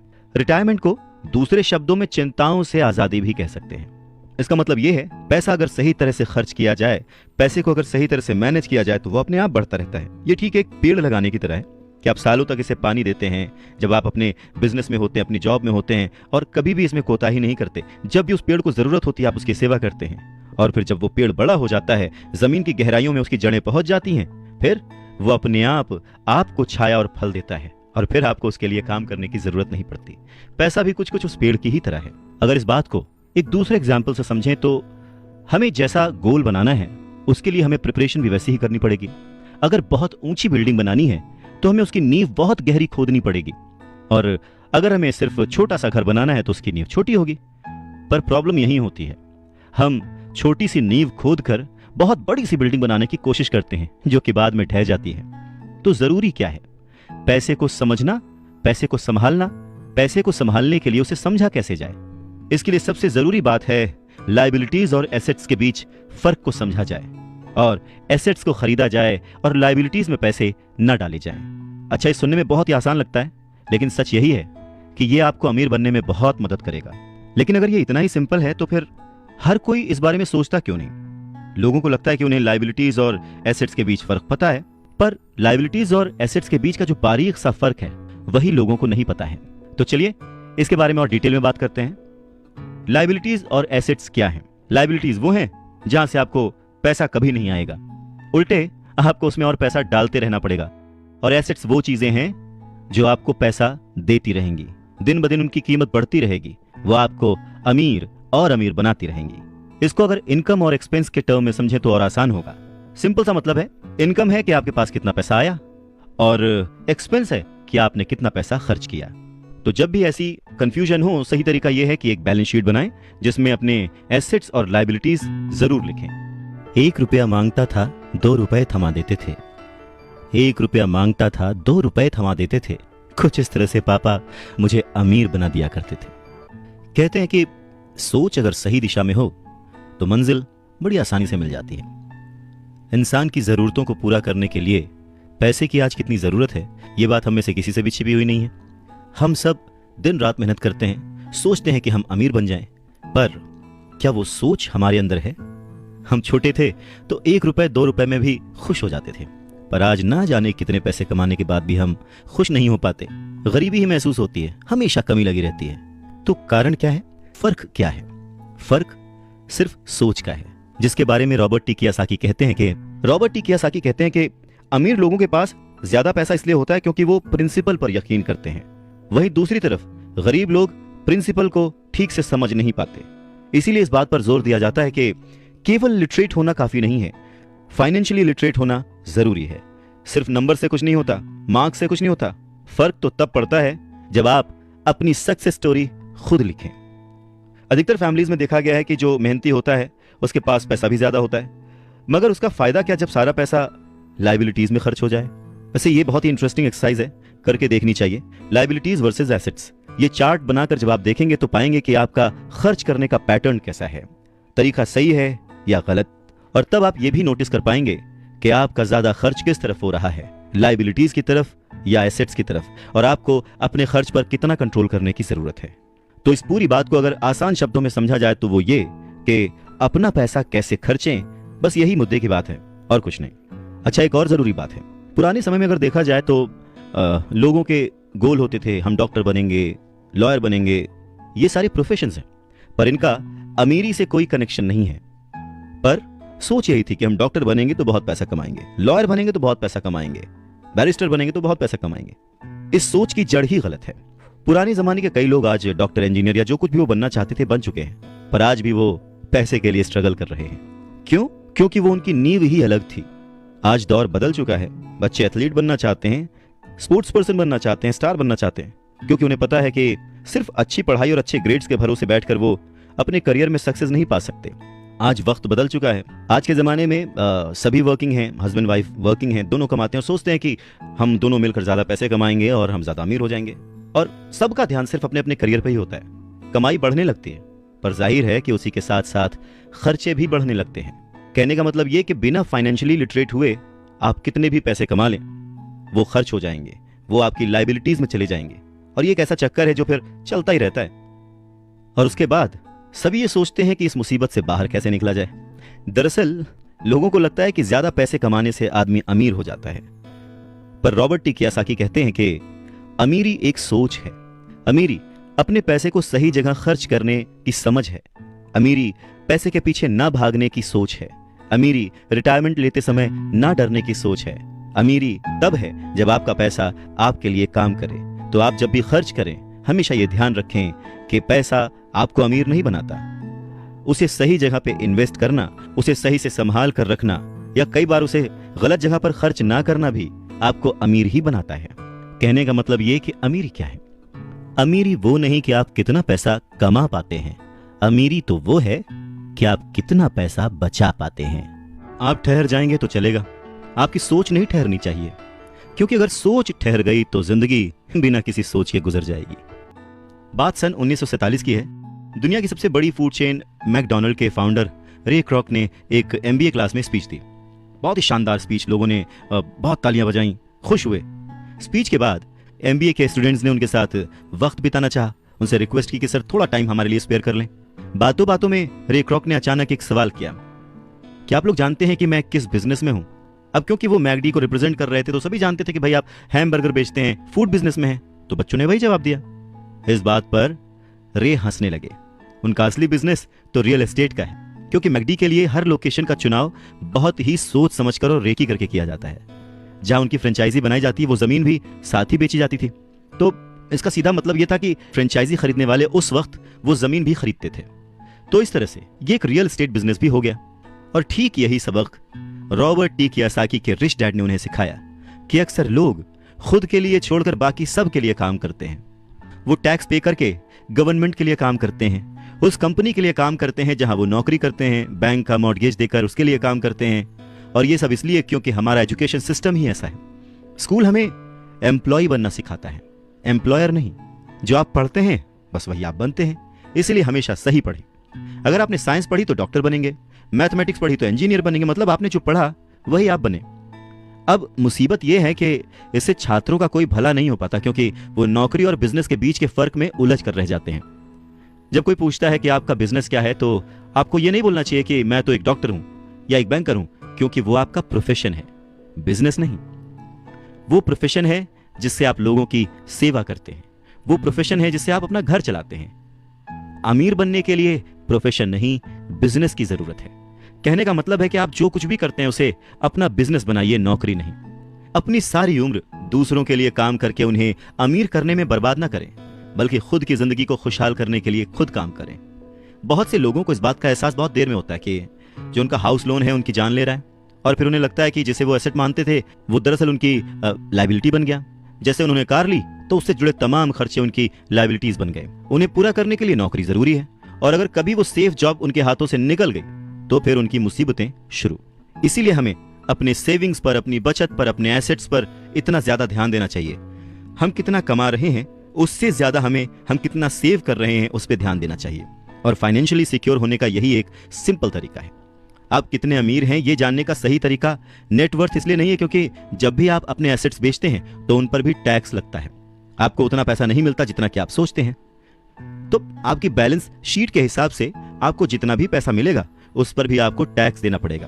अब इसका मतलब क्या हुआ कि क्या सब कुछ छोड़ दें, जो कर रहे हैं वो सब छोड़ दें, नौकरी ना करें? नहीं, रॉबर्ट टी कियोसाकी ये बिल्कुल नहीं कहते कि जो कुछ आप कर रहे हैं उसे छोड़ दें, जो नौकरी कर रहे हैं उसे छोड़ दें। अपनी नौकरी करते रहिए, पर साथ ही एसेट्स भी जमा करते रहिए। और एसेट्स से उनका मतलब है सही और असली मायने में एसेट्स। वो ये नहीं कहते कि आप कोई कार खरीद लीजिए, क्योंकि कार एसेट नहीं है, क्योंकि जैसे ही आप उसे सड़क पर उतारेंगे उसका रेट घट जाएगा, उसकी कीमत घट जाएगी। जितना हो सके खर्चे में कटौती करिए और लायबिलिटीज को घटाइए। तो बड़ा सवाल यह आता है कि किस तरह के एसेट्स खरीदे जाने चाहिए। कुछ एग्जाम्पल्स इस तरह से समझे जा सकते हैं कि ऐसा कोई बिजनेस करें जहां आपकी मौजूदगी जरूरी ना हो। मतलब अगर आप वहां पे ना भी रहें तो आपका काम चलता रहे, दूसरे लोग आपके लिए काम करते रहें, और बस वही आपका बिजनेस है। दूसरा आप कह सकते हैं कि रियल एस्टेट में पैसे लगा सकते हैं, आप लैंड खरीद सकते हैं, स्टॉक और बॉन्ड खरीद सकते हैं। आजकल बहुत सारी पॉलिसीज आ गई हैं, उन्हें समझें और फिर उसमें इन्वेस्ट करें। जब एसेट्स खरीदें तो अपनी पसंद की चीजों पर पैसा लगाएं, क्योंकि आपका मन होगा तभी आप उसमें ध्यान दे पाएंगे। अगर उसमें आपकी रुचि नहीं होगी ना तो आप उसे बेहतर समझ नहीं पाएंगे। रॉबर्ट टी कियोसाकी को रियल एस्टेट और स्टॉक्स में रुचि थी, खासकर छोटी कंपनियों में इन्वेस्ट करने की। तो उन्होंने अपने रिच डैड की सलाह पर अपनी नौकरी कभी नहीं छोड़ी। वो जॉब करते रहे, साथ ही अपने एसेट कॉलम को बड़ा और मजबूत बनाते रहे। उन्होंने अपना कमाया हुआ एक एक पैसा बेकार खर्च नहीं किया, उसे सेव किया। वो हमेशा ये मानकर चलते रहे कि इस पैसे की उन्हें जरूरत नहीं है, वो उसके मालिक हैं, गुलाम नहीं है। अगर आपको लगता है कि आप लग्जूरियस लाइफ जीना चाहते हैं, लग्जरी खरीदना चाहते हैं, शौक से खरीदिए, कोई बड़ी बात नहीं है। पर जैसे ही आपको ये विचार आए, ये भी जरूर सोचिए कि अमीर और गरीब में बस यही फर्क है। जहां पर मिडिल क्लास आदमी या गरीब आदमी पैसा आते ही पहले लग्जरी में खर्च करता है, वहीं अमीर आदमी उसे सबसे बाद में खरीदता है। तो यही सीक्रेट है अमीरों के और अमीर होने का और गरीबों की बढ़ती गरीबी का। संपत्ति वो है जो हमें पैसे कमा के देती है, और जिम्मेदारी, दायित्व वो है जो हमसे पैसे खर्च करवाता है। रॉबर्ट टी कियोसाकी कहते हैं कि उनके रिच डैड हमेशा चीजों को सिंपल तरीके से समझने और समझाने में विश्वास रखते थे। उन्होंने बच्चों से कहा कि अकाउंटिंग में अंक यानी नंबर इंपॉर्टेंट नहीं है, इंपॉर्टेंट तो वो बात है जो वो नंबर्स, वो अंक बता रहे हैं। ये ठीक लेटर्स की तरह है या शब्दों की तरह है। जैसे शब्द या वर्ड्स इंपॉर्टेंट नहीं होते, इंपॉर्टेंट वो बात होती है जो वो शब्द कह रहे हैं, जो वो शब्द बताना चाहते हैं। कई लोग पढ़ते हैं परंतु बहुत ज्यादा समझ नहीं पाते। अब ये रीडिंग की एक प्रॉब्लम हो सकती है। जैसे एक छोटा सा एग्जांपल लें कि अगर आपके घर में कभी मोबाइल आया हो या वीसीआर आया हो और उसके साथ एक इंस्ट्रक्शन बुक भी आती है, कभी आपने उस इंस्ट्रक्शन बुक को पढ़ा है? मैं ये गारंटी दे सकता हूं कि बहुत सारे लोगों को उसे पढ़ने के बाद भी कुछ समझ नहीं आएगा और ऐसा लगेगा कि वो दुनिया का सबसे मुश्किल काम है। ठीक वैसे ही अंकों के साथ है। अगर आप अमीर बनना चाहते हैं तो आपको अंकों को पढ़ना और उन्हें समझना आना चाहिए। रॉबर्ट टी कियोसाकी कहते हैं कि अपने रिच डैड से ये बात उन्होंने हजारों बार सुनी थी, और ये भी सुना कि अमीर लोग संपत्ति इकट्ठा करते हैं, जबकि गरीब और मध्य वर्गीय यानी मिडिल क्लास लोग दायित्व इकट्ठा करते हैं। तो सवाल यह आता है कि जब कोई नौकरी कर रहा है, अच्छी सैलरी उठा रहा है, फिर भी उसके पास पैसे की तंगी क्यों होती है? रॉबर्ट टी कियोसाकी के रिच डैड कहते हैं कि पैसे की तंगी की असली वजह होती है कि लोग संपत्ति और दायित्व के बीच अंतर नहीं कर पाते। तो वास्तव में अगर आपको अमीर बनना है तो आपको सिर्फ इतना ही जानने की जरूरत है, और आप जिंदगी भर संपत्ति खरीदते रहिए। बस इनके बीच के फर्क को न जानने के कारण बहुत सारे लोग जिंदगी भर पैसे की कमी से परेशान रहते हैं। पैसों के लिए आदमी इसलिए परेशान होता रहता है क्योंकि वो ना तो शब्दों को समझ पाता है ना ही अंकों को। जिन लोगों के सामने पैसे की मुश्किलें आ रही हैं उन्हें यह समझ लेना चाहिए कि शब्दों या अंकों में ऐसा कुछ है जिसे वो पढ़ नहीं पा रहे हैं, कोई चीज ठीक से उनकी समझ में नहीं आ रही है। अमीर लोग इसीलिए अमीर होते जाते हैं क्योंकि इस मामले में वो पैसे की तंगी से परेशान लोगों से ज्यादा समझदार होते हैं। तो अगर आप भी अमीर बनना चाहते हैं और अपनी दौलत को बनाए रखना चाहते हैं तो पैसे की साक्षरता और समझदारी बहुत जरूरी है, शब्दों में भी और अंकों में भी। जिंदगी में सिर्फ पैसे कमाकर या पैसे बचाकर आप अमीर नहीं बन सकते। अमीर बनने के लिए आपको अपने अंदर बहुत कुछ बदलना पड़ेगा। अगर कोई लॉटरी में पैसे जीत जाए और उसे वो अपने साथ रख ले, बचा ले, तो क्या वो आपकी निगाह में अमीर है? नहीं, क्योंकि वो पैसा आज नहीं तो कल उसके साथ नहीं रहेगा। अमीरी एक सोच है, एक जीवन शैली है, एक नजरिया है, और आपको हमेशा अमीर बने रहने के लिए अमीरों की तरह ही सोचना पड़ेगा, खुद को इंप्रूव करना पड़ेगा। और इसी बात को रॉबर्ट टी कियोसाकी के रिच डैड एक कहानी के माध्यम से उन्हें समझाते हैं। वो कहते हैं कि जापानी लोग 3 ताकतों को मानते थे, तलवार की ताकत, रत्नों की ताकत और दर्पण की ताकत। तलवार हथियारों की ताकत का प्रतीक थी। अमेरिका ने हथियारों पर खरबों डॉलर खर्च कर दिए और इसी कारण वो आज विश्व में सबसे ताकतवर देश है। दूसरी ताकत रत्न यानी के पैसे की ताकत का प्रतीक। इस कहावत में कुछ तो सच्चाई होगी। ये स्वर्णिम नियम याद रखो, जिसके पास स्वर्ण है वही नियम बनाता है। तीसरा दर्पण, शीशा, आत्मज्ञान का प्रतीक है। जापानी कहानियों के अनुसार ये आत्मज्ञान बाकी दोनों ताकतों से ऊपर है। गरीब और मध्यम वर्गीय लोग अक्सर ही धन की ताकत से नियंत्रित होते हैं। वो सुबह सुबह उठते हैं और नौकरी करने के लिए भागम भाग मचा देते हैं, बिना खुद से ये पूछे कि क्या ऐसा करना समझदारी है। पैसे की समझ ना होने के कारण ज्यादातर लोग पैसे की डरावनी ताकत को यह इजाजत दे देते हैं कि वो उन्हें काबू में कर ले। पैसा उन्हें कंट्रोल करने लगता है। इस इश्यू को ठीक करने के लिए अगर वो दर्पण की ताकत का इस्तेमाल करते तो वो खुद से यह सवाल जरूर पूछते कि क्या ऐसा करना समझदारी है। बहुत बार हम अपनी अंदरूनी समझदारी पर भरोसा करने के बजाय भीड़ के साथ साथ चलने लगते हैं। कोई काम इसलिए करते हैं क्योंकि बाकी सब भी ऐसा कर रहे हैं। सवाल पूछने के बजाय हम नकल करने लगते हैं। अक्सर नासमझी के कारण वही दोहराने लगते हैं जो हमें सिखाया गया है। और इस तरह के विचार कि आपका घर आपका सबसे बड़ा एसेट है, आपका घर आपका सबसे बड़ा निवेश है, अगर आप ज्यादा कर्ज लेते हैं तो आपको टैक्स में ज्यादा छूट मिलेगी, अच्छी नौकरी, सुरक्षित नौकरी खोजो, गलतियां मत करो, वगैरह वगैरह। तो ऐसी चीजें हम भीड़ की बात सुनकर करने लग जाते हैं, खतरे नहीं उठाते। दूसरी जरूरी बात, ऐसा कहा जाता है कि ज्यादातर लोगों के लिए मौत से भी डरावनी चीज होती है भीड़ के सामने बोलना, उन्हें एड्रेस करना। मनोवैज्ञानिक कहते हैं कि बहुत सारे लोग कॉमन स्टेज पर बोलने से इसलिए डरते हैं क्योंकि उन्हें यह डर होता है कि कहीं उनकी बुराई होगी, लोग उनके ऊपर हंसेंगे, वो अकेले रह जाएंगे, लोग उनसे दूर हो जाएंगे। सबसे अलग होने का डर या अकेले रह जाने का डर ही वो सबसे बड़ा कारण है जिस वजह से बहुत सारे लोग अपनी समस्या, अपनी प्रॉब्लम्स को सॉल्व करने के नए नए तरीके नहीं ढूंढते, बस भीड़ के साथ चलते चले जाते हैं। इसीलिए रॉबर्ट टी कियोसाकी कहते हैं कि उनके रिच डैड की तरह ही उनके पुअर डैड ने भी उन्हें बहुत कुछ सिखाया है। और उनमें से एक जरूरी बात यह थी कि क्यों और किस तरह से जापानी लोग दर्पण की ताकत को, आईने की ताकत को सबसे ज्यादा इंपॉर्टेंस देते थे। क्योंकि जब इंसान आईने में खुद को देखता है तभी उसे सच्चाई का पता चलता है। और ज्यादातर लोग खतरा मत उठाओ इसलिए कहते हैं क्योंकि वो खुद से डरे हुए होते हैं। ये किसी भी चीज के बारे में कहा जा सकता है, जैसे खेल में, रिलेशनशिप्स में, करियर में, पैसों में, वगैरह वगैरह। और सबसे इंपॉर्टेंट बात यह कि आईने में देखकर आप खुद से झूठ बोल सकते हैं क्या? रॉबर्ट टी कियोसाकी इस बात का जिक्र यहां इसलिए करते हैं क्योंकि भीड़ के साथ चलने में और पड़ोसियों की नकल करने में, उनके ऐशो आराम की नकल करने में बहुत सारी दिक्कतें आती हैं।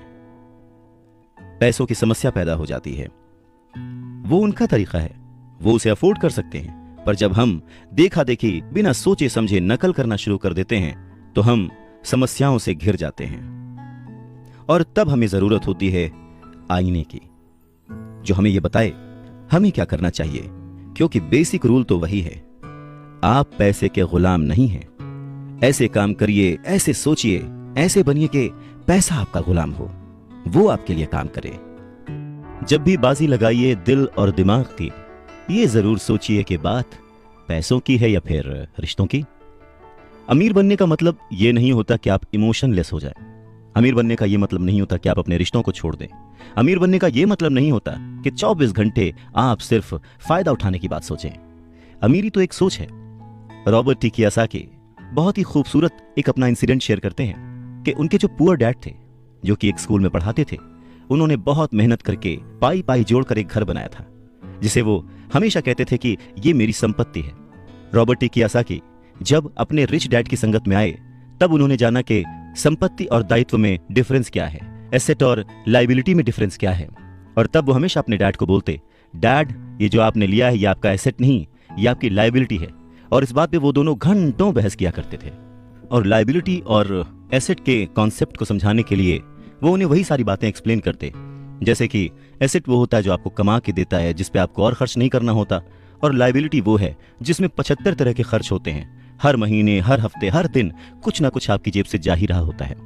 आगे रॉबर्ट टी कियोसाकी कहते हैं कि जब भी लोग उनसे बात बात पर बहस करते हैं कि उनका घर संपत्ति क्यों नहीं है, तो वो जानते हैं कि बहुत से लोग ये बात अपने दिमाग से नहीं, अपने दिल से कह रहे हैं, क्योंकि किसी के लिए भी अपना घर बनाना सबसे बड़ा सपना होता है और इसीलिए वो उसमें अपने पैसे लगाते हैं।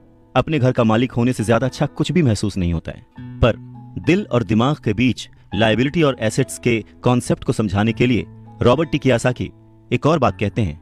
वो इस तरह समझाते हैं कि मान लीजिए वो और उनकी पत्नी एक बड़ा सा घर खरीदते हैं, तो होगा क्या कि उसमें उनके बहुत सारे पैसे खर्च हो जाएंगे, जो कि शायद फिजूल ही हों। हालांकि बहुत सारे लोग इस बात से अग्री नहीं करेंगे, सहमत नहीं होंगे, क्योंकि घर एक भावनात्मक चीज है, इमोशन है, और इमोशन हमेशा दिमाग पर भारी पड़ता है। जब भी लोग दिल से सोचते हैं तो दिमाग की बातें उन्हें गलत लगती हैं। पर फिर रॉबर्ट टी कियोसाकी आगे एक्सप्लेन करते हैं कि वो सही कैसे हैं और एक घर एसेट क्यों नहीं है। वो कहते हैं कि जब घर की बात आती है तो मैं ये बताना चाहता हूं कि ज्यादातर लोग उस घर की कीमत चुकाने के लिए जिंदगी भर काम करते हैं। ज्यादातर लोग एक घर खरीदने के कुछ सालों बाद दूसरा घर खरीदते हैं, और हर बार पहले मकान के लिए जो कर्ज वो लेते हैं उस पर उनके पास हर बार फिर से 30 साल का नया कर्ज आ जाता है। हालांकि लोगों को मॉर्गेज पेमेंट पर ब्याज के लिए टैक्स में छूट मिलती है, पर वो अपने दीगर खर्चों के लिए टैक्स के बाद मिलने वाले रुपयों का उपयोग करते हैं। अपनी मॉर्गेज पूरी तरह से चुकाने के बाद भी प्रॉपर्टी टैक्स। उनकी पत्नी के मम्मी डैडी को यह बात सुनकर बहुत धक्का लगा जब उनके घर का प्रॉपर्टी टैक्स $1000 प्रति माह तक पहुंच गया था। और यह तब हुआ था जब वो रिटायर हो चुके थे। $1000 बहुत बड़ी रकम होती है। अगर हम उसको इंडियन करेंसी में चेक करें तो शायद 70-80 हजार रुपए, या शायद उससे भी ज्यादा। और ये तब हुआ था जब वो रिटायर हो चुके थे। इस बढ़ोतरी से उनका रिटायरमेंट के बाद का बजट जो है वो बिगड़ गया था और उन्हें अपना वो मकान छोड़ना पड़ा। अच्छा, एक और मिथ है कि घर की कीमत जो है हमेशा बढ़ती रहती है। ऐसा नहीं है। बहुत सारे ऐसे लोग हैं जिन्होंने कर्ज लेके घर खरीदा, और वो घर उन्होंने जितने में खरीदा आज उसकी कीमत आधे से भी कम है। इन सब नुकसानों से ऊपर सबसे बड़ा नुकसान क्या है पता है? आपका लिक्विड कैश। वो लिक्विड कैश जो कि किसी सही जगह पर लग सकता था, वो घर में फंस गया। अगर आपका सारा पैसा मकान में फंसा रहता है तो आपको ज्यादा कड़ी मेहनत करनी पड़ती है ताकि आपका खर्चा चलता रहे। इस दौरान आपकी संपत्ति वाले कॉलम में कोई बढ़ोतरी नहीं होती, मतलब आप और कोई एसेट नहीं बना पाते। अगर एक यंग पति पत्नी, यंग कपल शुरुआत में ही अपना पैसा अपने एसेट वाले कॉलम में लगाए तो उनके आगे के साल बहुत ही आराम से गुजरेंगे, खासकर उस समय जब वो अपने बच्चों को कॉलेज में भेजेंगे। इस दौरान उनकी संपत्ति भी बढ़ जाएगी और उनके खर्चे भी आराम से चलते रहेंगे। तो अगर कम शब्दों में समझें तो ये कि घर खरीदने का फैसला जो है ना वो बहुत ही खर्चीला होता है। इसके बजाय बेहतर ये होगा कि जल्दी ही इन्वेस्टमेंट पोर्टफोलियो बना लिया जाए। देखिए, घर खरीदने का असर किसी भी आदमी पर 3 तरह से पड़ता है। पहला, समय की बर्बादी, क्योंकि इस पूरे दौरान दूसरी संपत्तियों का मूल्य बढ़ चुका होता है। एक्स्ट्रा पूंजी की बर्बादी, एक्स्ट्रा पैसे की बर्बादी जिसे दोबारा निवेश किया जा सकता था, जबकि घर खरीदने के बाद आपको घर से सीधे जुड़े हुए बहुत से खर्च उठाने पड़ते हैं। तीसरा, शिक्षा की बर्बादी। अक्सर ऐसा होता है कि लोग ये मानते हैं कि उनके जो एसेट्स वाले कॉलम में, संपत्ति वाले कॉलम में उनका घर, बचत और रिटायरमेंट प्लान आते हैं। अब क्योंकि उनके पास इन्वेस्ट करने के लिए पैसा नहीं है, इसलिए वो बिल्कुल भी इन्वेस्ट नहीं कर पाते। इस कारण उन्हें इन्वेस्टमेंट का अनुभव कभी मिल ही नहीं पाता। ज्यादातर लोग कभी एक समझदार इन्वेस्टर नहीं बन पाते, और सबसे बढ़िया इन्वेस्टमेंट अक्सर सबसे पहले समझदार इन्वेस्टर्स को बेचे जाते हैं, जो बाद में उन्हें ज्यादा दामों पर सुरक्षित रहने वाले लोगों को बेचते हैं। उन लोगों को बेचते हैं जो रिस्क नहीं उठाना चाहते। तो रॉबर्ट टी कियोसाकी के जो पुअर डैड थे, जो कि बहुत ही पढ़े लिखे थे, उनका फाइनेंशियल स्टेटमेंट चूहा दौड़ में फंसे व्यक्ति का सबसे अच्छा उदाहरण है। नौकरी की, जिंदगी भर पाई पाई इकट्ठा की, घर खरीदा और उस घर का खर्च चलाने के लिए जिंदगी भर मेहनत करते रहे। उनके खर्च हमेशा उनकी आमदनी से ज्यादा होते थे और यहां पर रॉबर्ट टी कियोसाकी एक बात बहुत अच्छे से समझाना चाहते हैं कि अगर आप इंडिपेंडेंट बनना चाहते हैं, अमीर बनना चाहते हैं, तो आपके खर्चे कभी भी आपकी आमदनी से ज्यादा नहीं होने चाहिए। कौन कितना अमीर है, अगर ये जानना है तो समझें कि उसकी कमाई हुई दौलत किसी आदमी की वो योग्यता है जिसके सहारे वो आगे कई दिनों तक जिंदा रह सकता है। यानी अगर वो आज काम करना बंद कर दे तो वो बिना कमाए कितने दिनों तक जिंदा रह सकता है, यही उसकी अमीरी है। रॉबर्ट टी कियोसाकी कहते हैं कि आज की कर्जदार सोसाइटी दो बातें मानती है। पहली ये कि खुद का एक घर होना चाहिए, दूसरी ये कि अगर सैलरी बढ़ गई है तो फिर एक ज्यादा बड़ा घर खरीद सकते हैं। पर ऐसी सोच, ऐसी स्ट्रैटेजी की वजह से परिवार ज्यादा कर्ज में फंस जाता है। लोग बुरी तरह से पैसों की तंगी का सामना करने लगते हैं। वो लोग अपनी जॉब्स में बहुत अच्छी सैलरी उठा रहे होते हैं, लेकिन इस सोच की वजह से वो सेविंग नहीं कर पाते। इसे हाई रिस्क लिविंग या जोखिम भरी जीवन शैली कह सकते हैं। और इसका कारण छोटा सा है, ऐसे लोगों में पैसे की समझ ना होना, पैसे को कैसे मैनेज करते हैं ये पता ना होना। 90s के दशक में जॉब्स में बहुत ज्यादा गिरावट आई थी, रिसेशन आया था, और तब ये बात पता चली कि जो मिडिल क्लास है वो पैसे के मामले में कितना सुरक्षित है। तब से लेकर आज तक बहुत कुछ बदला है। अच्छी बात यह है कि आज लोग ज्यादा अवेयर्ड हैं, उन्होंने सही जगहों पर इन्वेस्ट करना शुरू कर दिया। और म्यूचुअल फंड में लोगों ने ज्यादा इन्वेस्ट इसलिए किया क्योंकि उन्हें लगता है कि वो ज्यादा सुरक्षित है। औसत म्यूचुअल फंड खरीदने वाले आदमी नौकरी में, टैक्स और मॉर्गेज चुकाने में, अपने बच्चों की कॉलेज की फीस देने के लिए पैसे बचाने में, अपना क्रेडिट कार्ड का हिसाब साफ करने में बहुत ज्यादा बिजी रहते हैं। इतना उनके पास वक्त नहीं होता कि वो ये आर्ट सीख लें कि किस तरह से म्यूचुअल फंड लिया जाए या किस तरह से इन्वेस्ट किया जाए। तो फिर वो क्या करते हैं, फिर वो किसी दूसरे को हायर करते हैं, उसकी काबिलियत पर भरोसा करते हैं, और वो जैसा कहता जाता है वो ऐसा करते जाते हैं। क्योंकि जो पढ़ा लिखा मिडिल क्लास वर्ग है, जो कि पैसे को संभालना नहीं जानता, वो हमेशा यही सोचता है, जोखिम मत उठाओ, सुरक्षित रहो। और असली प्रॉब्लम यही है कि पैसे की समझ न होने के कारण लोग खतरों का सामना करते हैं। उनके सेफ रहने के पीछे की इच्छा, यानी हमें कुछ ना हो, उसके पीछे का असल कारण यह होता है कि उनके पास पैसे की तंगी होती है। उनकी जो बैलेंस शीट होती है उसमें खर्चे ज्यादा होते हैं, इनकम कम होती है। या यूं कहें कि उनकी संपत्ति वाला यानी एसेट वाला कॉलम खाली रहता है, तो कोई गलत बात नहीं होगी। और जब सचमुच जिंदगी में वो once in a lifetime वाला मौका आता है ना, तो ये लोग उस मौके का फायदा नहीं उठा पाते, क्योंकि इनके पास पैसे ही नहीं होते इन्वेस्ट करने के लिए। अगर पैसे की समझ आपको है तो आप थोड़ा थोड़ा निवेश करके, बूंद बूंद से सागर भर के अमीर हो सकते हैं। आप सूझबूझ के साथ सही जगह पर इन्वेस्टमेंट करके अपने 5,000 रुपए को 10 लाख रुपयों में कन्वर्ट कर सकते हैं। पर प्रॉब्लम सोच की है, ये जो गरीब वर्ग या मिडिल क्लास जो वर्ग है, वो ऐसे इन्वेस्टमेंट्स को बहुत ही जोखिम भरा मानता है। पर वो ये नहीं जानता कि प्रॉब्लम इन्वेस्टमेंट में नहीं है, प्रॉब्लम उनकी सोच में है, उनकी नासमझी में है। वो ये नहीं जानते कि पैसा कहाँ लगाना है। वो हमेशा अपने पैसों की जिम्मेदारी दूसरों पर लाद देते हैं और उसके लिए खर्च भी करते हैं। तो अगर आप भी दूसरों की तरह सोचते हैं, घर को एक एसेट समझते हैं, इन्वेस्टमेंट करने से डरते हैं, सेफ रहना चाहते हैं, तो ये समझना जरूरी है कि आप किसी के लिए काम करते हैं। सैलरी पर काम करने वाले बहुत ज्यादा लोग मालिक को या फिर अपने शेयर होल्डर्स को अमीर बना रहे होते हैं। एक्चुअली वो उनके लिए काम कर रहे होते हैं। आपकी कोशिशें, मेहनत और सफलता से दरअसल आप नहीं सफल होते, आपका मालिक सफल होता है और उसे उसके रिटायरमेंट के लिए मदद मिल रही होती है। अच्छा, दूसरा, आप सरकार के लिए काम करते हैं। आप समझ सकते हैं कि जब आप काम करते हैं, पैसे कमाते हैं, तो उसका एक हिस्सा टैक्स के रूप में सरकार को जाता है।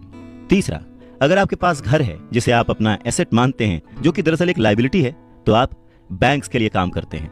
क्यों? क्योंकि आपने उन घरों के ऊपर लोन ले रखा है और वो लोन चुकाने के लिए, क्रेडिट कार्ड का कर्ज चुकाने के लिए आप दिन रात मेहनत करते हैं।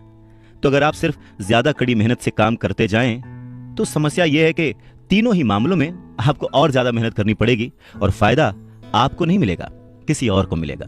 तो आपको यह सीखना पड़ेगा कि आपकी ज्यादा मेहनत से किस तरह आपको और आपके परिवार को फायदा हो।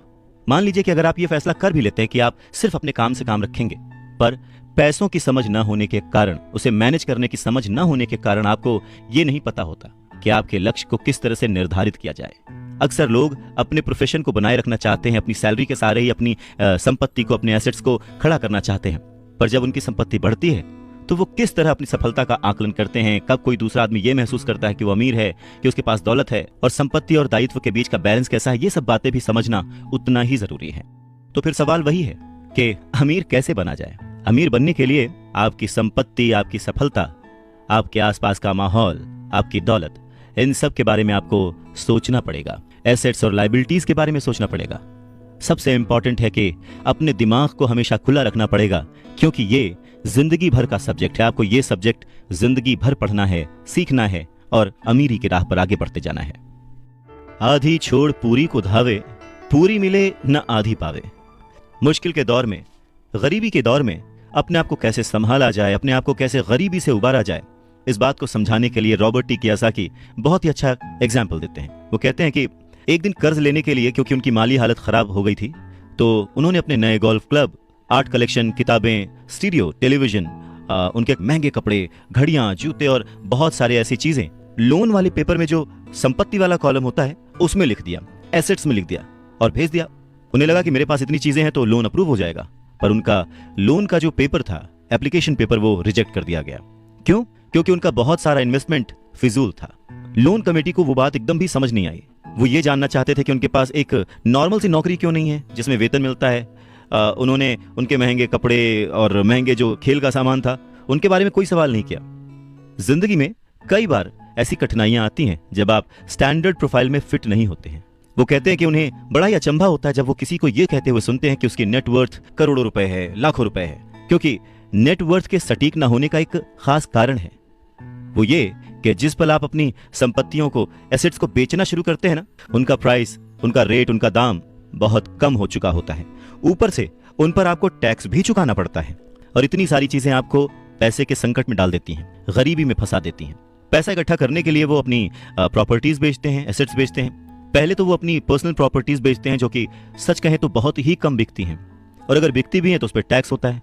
तो इस तरह से एक बार फिर से सरकार फायदे में से अपना हिस्सा ले लेती है, बैंक अपना हिस्सा ले लेता है, और जो काम कर रहा होता है वो कर्ज में डूब जाता है।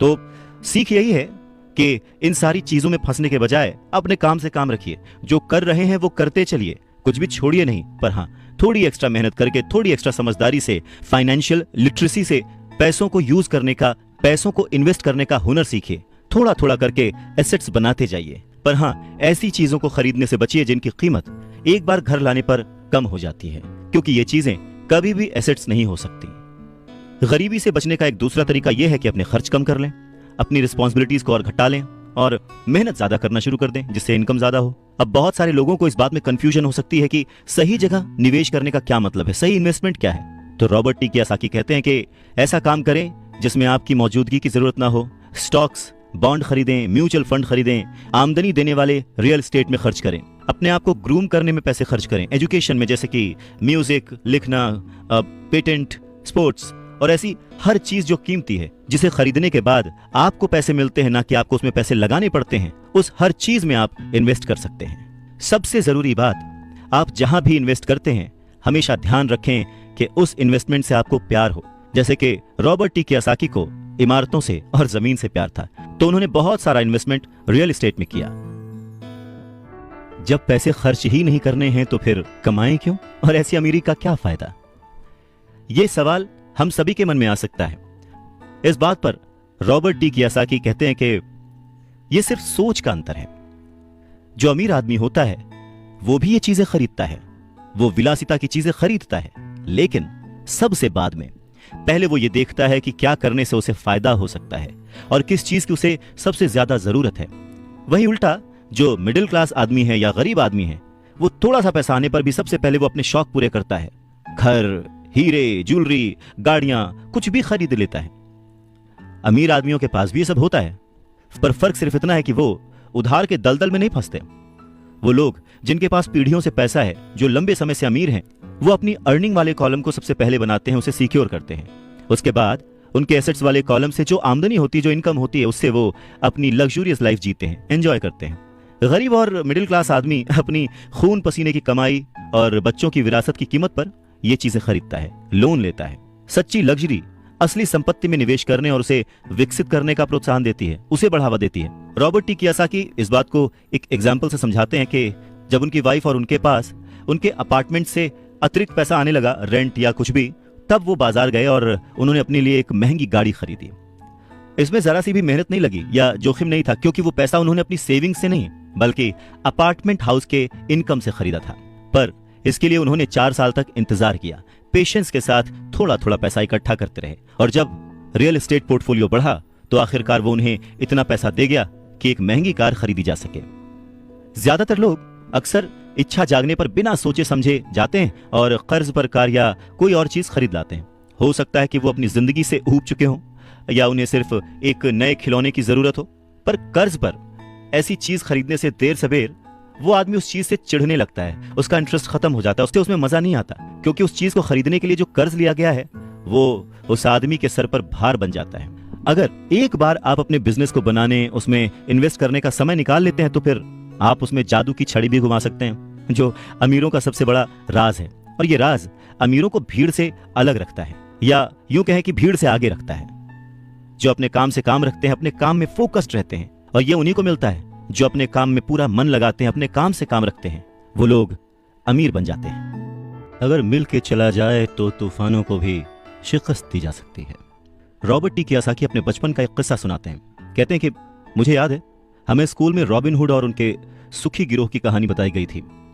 मेरे स्कूल टीचर का मानना था कि ये केविन कॉस्टनर की तरह के एक रोमांटिक हीरो की अद्भुत कहानी है जो अमीरों को लूटता था और गरीबों में बांट देता था। तो मेरे रिच डैड की नजर में रॉबिन हुड हीरो नहीं था, वो उसे बदमाश मानते थे। रॉबिन हुड को गुजरे हुए तो लंबा समय गुजर चुका है, परंतु उसके जो मानने वाले हैं, जो उसके फैंस हैं, वो आज भी जिंदा हैं। न जाने कितनी बार मैंने लोगों को ये कहते सुना है कि अमीरों को और ज्यादा टैक्स देना चाहिए और उसे गरीबों में बांट देना चाहिए। रॉबिन हुड का ये जो थॉट था, अमीरों से लेकर गरीबों में बांट दिया गया। गरीब और मिडिल क्लास लोगों के लिए यह सबसे ज्यादा दुख का कारण है। इसी रॉबिन हुड आदर्श के कारण मिडिल क्लास पर टैक्स का इतना भारी बोझ लदा हुआ है। और सच्चाई तो यह है कि अमीरों पर टैक्स लगता ही नहीं है। गरीबों की भलाई के लिए जो पैसा लगता है वो मिडिल क्लास से आता है, खासकर पढ़े लिखे और ऊंची आमदनी वाले मिडिल क्लास से। और टैक्स के बारे में अगर हम पूरी तरह से समझना चाहें तो हमें थोड़ा सा इतिहास में, हिस्ट्री में जाना पड़ेगा। रॉबर्ट टी कियोसाकी बताते हैं कि उनके रिच डैड ने बताया था कि इंग्लैंड और अमेरिका में पहले कोई टैक्स नहीं लगते थे। कभी कभार जो वॉर्स होती थी, युद्ध होते थे, उनका खर्च जुटाने के लिए टैक्स जरूर लगाए जाते थे, जिसके लिए किंग या फिर प्रेसिडेंट सिर्फ कह भर देते थे और हर आदमी उसकी बात मानकर अपना सहयोग अपनी इच्छा से देता था। बाद में सन 1874 में इंग्लैंड ने इनकम टैक्स को अपने सिटीजन्स पर लागू कर दिया और 1913 में कॉन्स्टिट्यूशन के 16वें संशोधन के बाद अमेरिका में भी इनकम टैक्स जो है वो लागू हो गया। एक समय था जब अमेरिकी लोग टैक्स विरोधी हुआ करते थे, पर धीरे धीरे लगभग 50 सालों के बाद लोगों ने वो एक्सेप्ट कर लिया। इसमें एक और बात थी, शुरुआत में ये जितने भी टैक्स थे ये सिर्फ अमीरों पर लगाए गए थे। तो रिच डैडी चाहते थे कि माइक और वो इस बात को ना भूलें, और उन्होंने ये बात साफ कर दी थी कि टैक्स का जो थॉट है वो लोकप्रिय बना ही इसीलिए कि लोगों को लगता था कि इससे अमीरों को सजा दी जाती है और मिडिल क्लास और गरीबों को मदद मिलती है। पर वक्त ने इस बात को पलट दिया और आज गरीब भी टैक्स का मारा हुआ है और मिडिल क्लास भी, या यूं कहें कि सबसे ज्यादा जो टैक्स का मारा हुआ है वो है middle class. Robert T Kiyosaki आगे कहना जारी रखते हैं, एक बार सरकार को टैक्स मिल गया तो उन्हें उसके फायदे नजर आ गए और उनकी भूख बढ़ गई। रिच डैडी ने रॉबर्ट टी कियोसाकी को आगे समझाते हुए कहा कि अमीरों ने वक्त के साथ साथ कॉरपोरेशन की ताकत को समझा।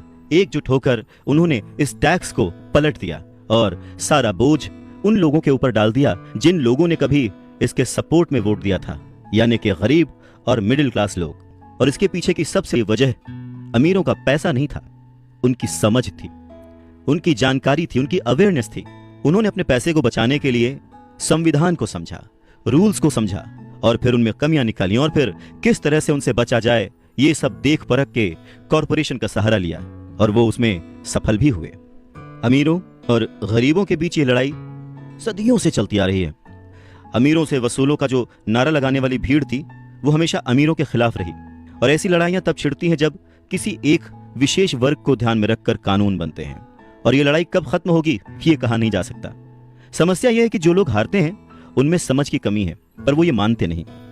हारने वाले लोग वो हैं जो हर सुबह उठकर तैयार होते हैं और अपनी नौकरी में कड़ी मेहनत करते हैं और उस पर टैक्स भी देते हैं। अगर वो ये समझ पाते कि अमीर लोग किस तरह से पैसे का खेल खेलते हैं तो वो भी इस खेल को उसी तरह से खेल सकते थे। फिर वो भी गरीबी से आजाद हो सकते थे, पैसे के मालिक हो सकते थे और अमीर बन सकते थे।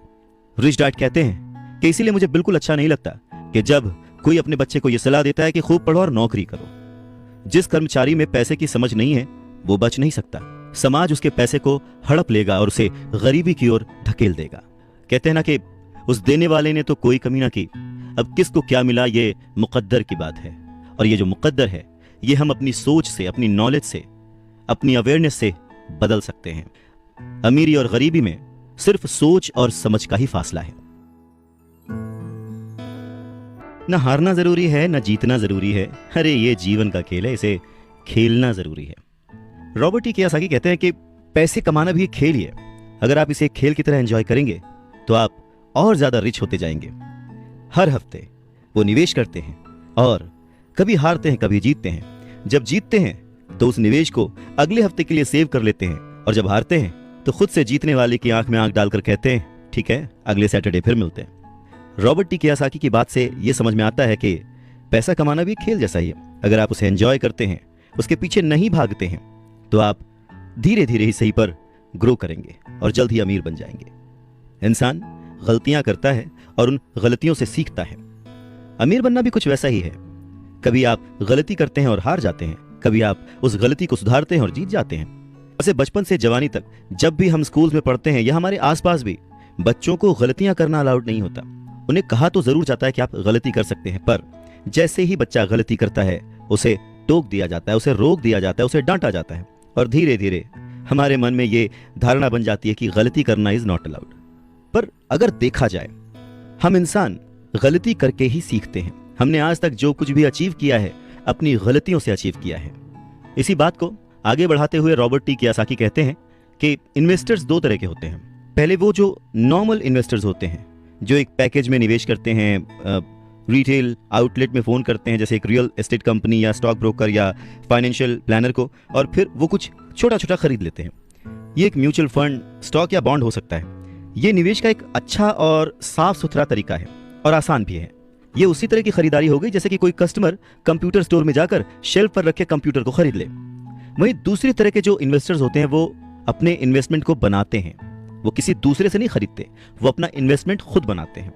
इस तरह के इन्वेस्टर्स आमतौर पर अपने सौदों को असेंबल करते हैं। जिस तरह कंप्यूटर इंजीनियर कंप्यूटर के पुर्जों को असेंबल करते हैं, वो अलग अलग जगहों से सस्ते पार्ट्स लाते हैं और उन पार्ट्स से एक पूरा कंप्यूटर असेंबल करते हैं, जो कि उन्हें बहुत सस्ता पड़ता है, और फिर वो उसे महंगे दामों में बेच देते हैं। ठीक उसी तरह से जो दूसरा निवेशक है, वो आर्थिक अवसरों के पुर्जों को अच्छी तरह से ऑब्जर्व करता है। ठीक इसी तरह से जो दूसरा इन्वेस्टर है, वो समय को पहचानता है और मौके की नजाकत को देखते हुए, अपने कमर्शियल फायदे को देखते हुए चीजों को इस्तेमाल करता है। और जो दूसरे किस्म का इन्वेस्टर है, सच में वही प्रोफेशनल इन्वेस्टर होता है। अमीर बनने की राह में, रिच बनने की राह में यह जानना बहुत जरूरी है कि किस समय पर क्या एक्शन लिया जाए जिससे आपकी किस्मत बदल जाए और आपको नुकसान भी ना हो। अगर आप दूसरे किस्म के इन्वेस्टर बनना चाहते हैं तो आपको खासतौर से इन 3 क्वालिटीज को अपने अंदर इंप्रूव करना होगा, क्योंकि फाइनेंशियल इंटेलिजेंस के अलावा इन क्वालिटीज की भी जरूरत होती है। पहला, किस तरह ऐसे मौके को खोजें जो दूसरों को दिखाई नहीं देता। दूसरे लोग अपनी आंखों से उस मौके को नहीं देख पाते, पर आप अपने दिमाग से और अपने एक्सपीरियंस से उन मौकों को देख सकते हैं। एग्जाम्पल के लिए रॉबर्ट टी कियोसाकी के एक दोस्त ने एक पुराना घर खरीदा जो देखने में बुरा था। हर एक को हैरत थी कि उसने इसे खरीद क्यों लिया, पर दूसरे जो नहीं देख पाए थे वो उनके दोस्त ने देख लिया था, और वो था घर के साथ 4 खाली जमीन के टुकड़े। घर खरीदने के बाद उसने उसे तोड़ा और उन 5 प्लॉट्स को मिलाकर बिल्डर को बेच दिया। इस सारे डील में उसे जो उसने पैसा लगाया था वो तो मिला ही, उसके ऊपर से 3 गुना रकम और मिली। उसने सिर्फ 2 महीने के काम में लाखों रुपए कमा लिए, जो कि उनके लिए बहुत ज्यादा नहीं थी, पर फिर भी देखा जाए कि उन 2 महीनों की मेहनत में अगर वो जॉब में होता तो कितना कमाता वर्सेस उसने इस डील से जो कमाया। दूसरा पॉइंट, पैसा किस तरह से इकट्ठा किया जाए। औसत आदमी बैंक जाता है, पर इस दूसरे किस्म के इन्वेस्टर को यह पता होना चाहिए कि पैसा किस तरह जुटाया जाए और बिना बैंक जाए, बिना लोन लिए किस तरह से पैसा इकट्ठा किया जाए। रॉबर्ट टी कियोसाकी कहते हैं कि उन्होंने भी यह सीखा कि बिना बैंक की मदद लिए घर कैसे खरीदे जा सकते हैं। घर खरीदना बहुत इंपॉर्टेंट नहीं है, पर पैसा इकट्ठा करना बहुत इंपॉर्टेंट है और बहुत ही रेयर आर्ट है। अक्सर वो लोगों को ये कहते सुनते हैं कि बैंक मुझे लोन नहीं दे रहा, या मेरे पास इसे खरीदने के लिए पैसे ही नहीं है। अगर आप दूसरे किस्म के इन्वेस्टर बनना चाहते हैं तो आपको ये सीखने की जरूरत है, क्योंकि ज्यादातर लोग सिर्फ इसीलिए सौदे नहीं कर पाते क्योंकि उनके पास पैसा ही नहीं होता। तो अगर आप इस प्रॉब्लम को पार कर सकते हैं तो आप एक सच्चे इन्वेस्टर हो सकते हैं और बहुत प्रॉफिट कमा सकते हैं। तीसरा पॉइंट, किस तरह से स्मार्ट लोगों को इकट्ठा किया जाए।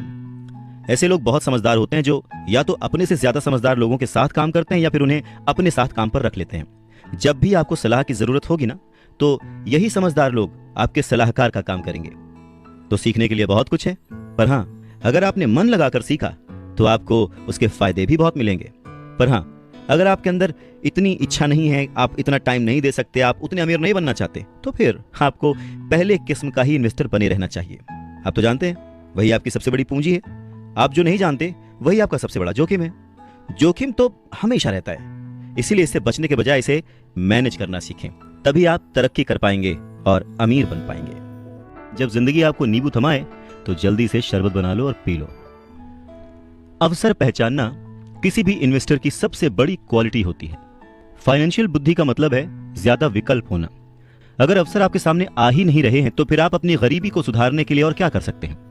अगर कोई अवसर आपकी झोली में आकर गिर जाए पर आपके पास पैसा ही नहीं है और आप उसमें इन्वेस्ट ही नहीं कर सकते, ऊपर से बैंक वाले आपको उधार नहीं दे रहे, आप पैसे का कहीं से इंतजाम नहीं कर पा रहे, तो फिर उस मौके का फायदा कैसे उठा सकते हैं। मान लीजिए अगर आपका अनुमान जो है वो गलत हो जाए और अगर आप जिसकी उम्मीद करते हैं वो नहीं हो, तो फिर आप क्या करेंगे?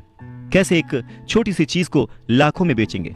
अगर ये करना आपको आता है तो इसे ही कहते हैं फाइनेंशियल बुद्धि, यानी फाइनेंशियल इंटेलिजेंस। ज्यादा मतलब नहीं इस बात से।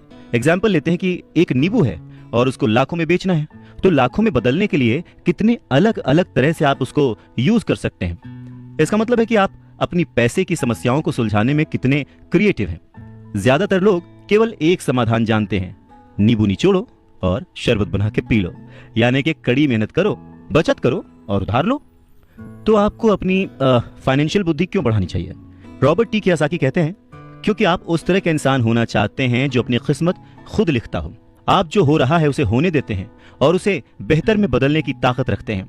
ऐसे बहुत कम लोग ये बात समझ पाते हैं कि किस्मत भी हम ही लिखते हैं। जिस तरह की पैसा बनाया जाता है, अगर आप ज्यादा किस्मत वाले होना चाहते हैं और ज्यादा पैसा बनाना चाहते हैं तो बहुत कड़ी मेहनत करने के अलावा आपको अपनी फाइनेंशियल बुद्धि को भी तैयार करना होगा, सीखना होगा। अगर आप इस तरह के आदमी हैं जो सही चीज होने का इंतजार करता है तो शायद आपको बहुत लंबे समय तक इंतजार करना पड़ सकता है।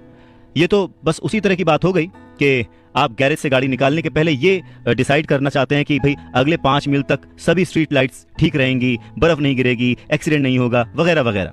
ये चीजें आपके कंट्रोल में नहीं है। आपके कंट्रोल में है सिर्फ गाड़ी चलाना। ठीक उसी तरह से आपके कंट्रोल में है अपने प्लान्स बनाना, अपनी समझ और सूझबूझ का इस्तेमाल करते हुए। जिस काम से आप एक महान इंसान बन सकते हैं, एक अमीर इंसान बन सकते हैं, क्या वो काम आप चंद पैसों के लिए करेंगे? नहीं ना। सीखने के लिए काम करें, पैसों के लिए नहीं। रॉबर्ट टी कियोसाकी एक घटना का जिक्र करते हैं। कहते हैं कि 1995 में मैंने सिंगापुर के एक अखबार में इंटरव्यू दिया। अब युवा महिला रिपोर्टर बहुत ही टाइम पे आ गई और इंटरव्यू शुरू हो गया। हम एक बहुत ही बड़े से होटल की लॉबी में कॉफी पी रहे थे और मेरा जो सिंगापुर जाने का रीजन था उसके बारे में डिस्कशन कर रहे थे। तभी उस रिपोर्टर ने मुझसे कहा, एक दिन मैं भी आपकी तरह एक बेस्ट सेलिंग लेखक बनना चाहती हूँ। मैंने उसके कई राइटअप्स और लेख पढ़े थे और उनसे प्रभावित भी था।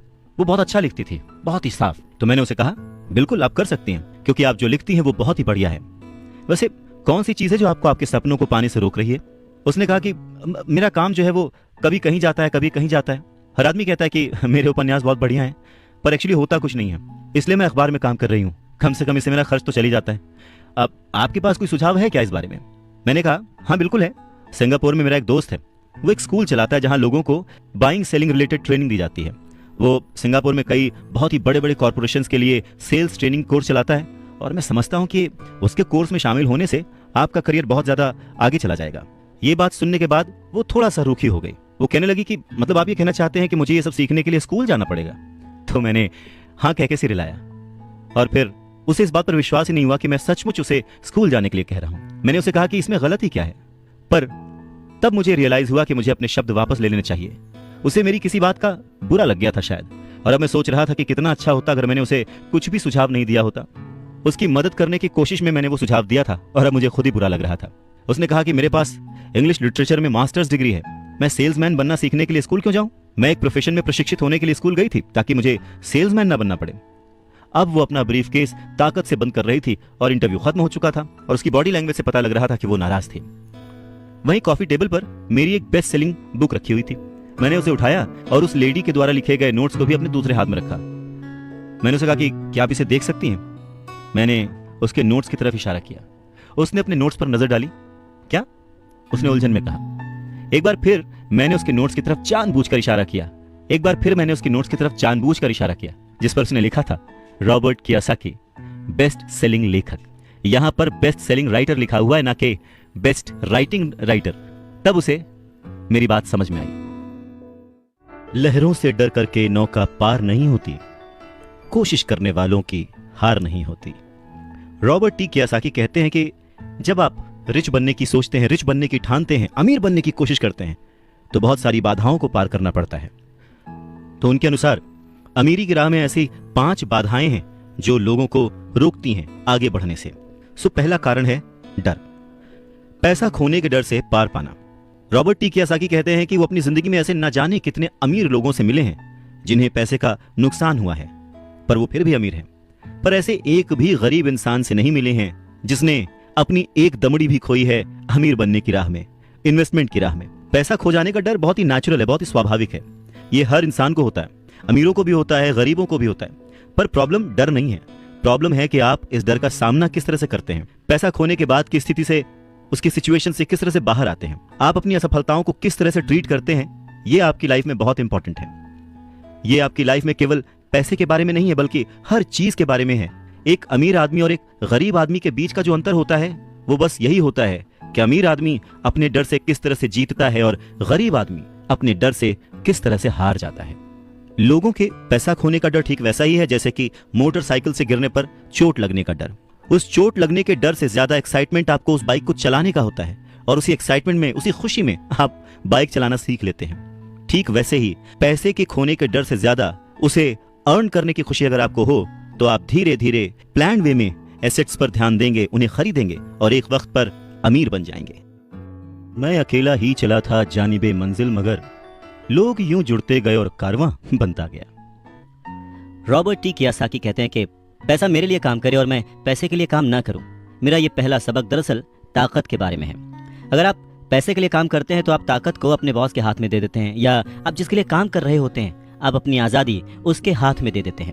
अगर आपका पैसा आपके लिए काम करता है तो आप अपने पैसे के, अपने काम के, अपनी जिंदगी के खुद मालिक होते हैं। एक बार हमें हमारे लिए काम करने वाले पैसे की ताकत का ज्ञान हो जाए, फिर हमें पैसे के लिहाज से स्मार्ट हो जाना चाहिए और हमें डराने वाले लोगों से निपटने के लिए रास्ते ढूंढ लेने चाहिए।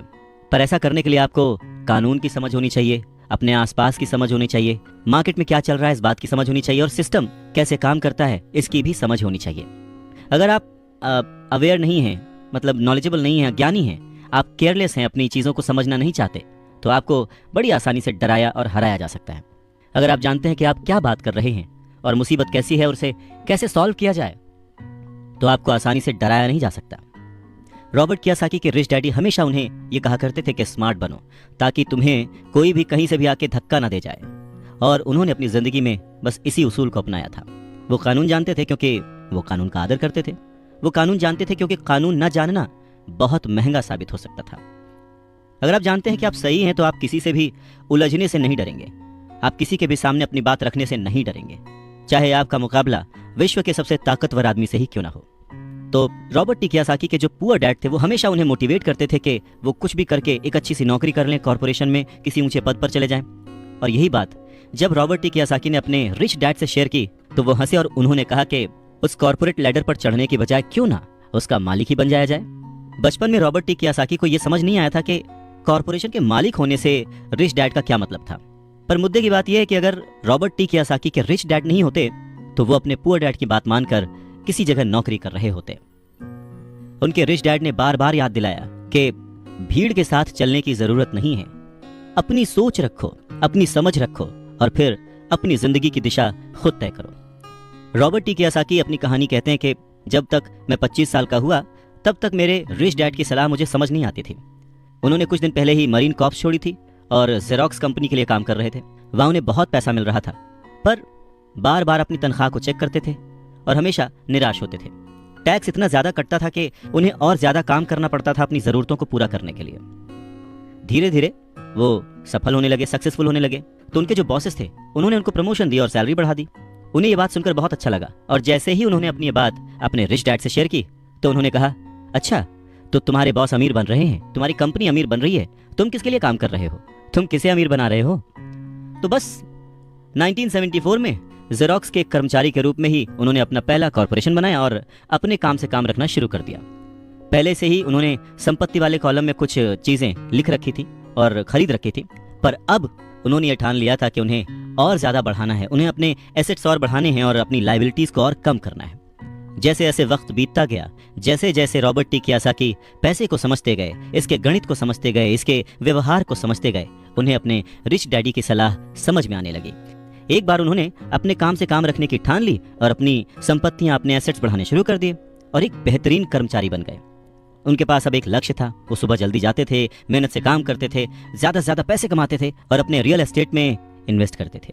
और वो दौर भी ऐसा था कि उस समय नई नई चीजें, नए नए डेवलपमेंट्स हो रहे थे जिसमें संभावनाएं तलाश की जा सकती थी।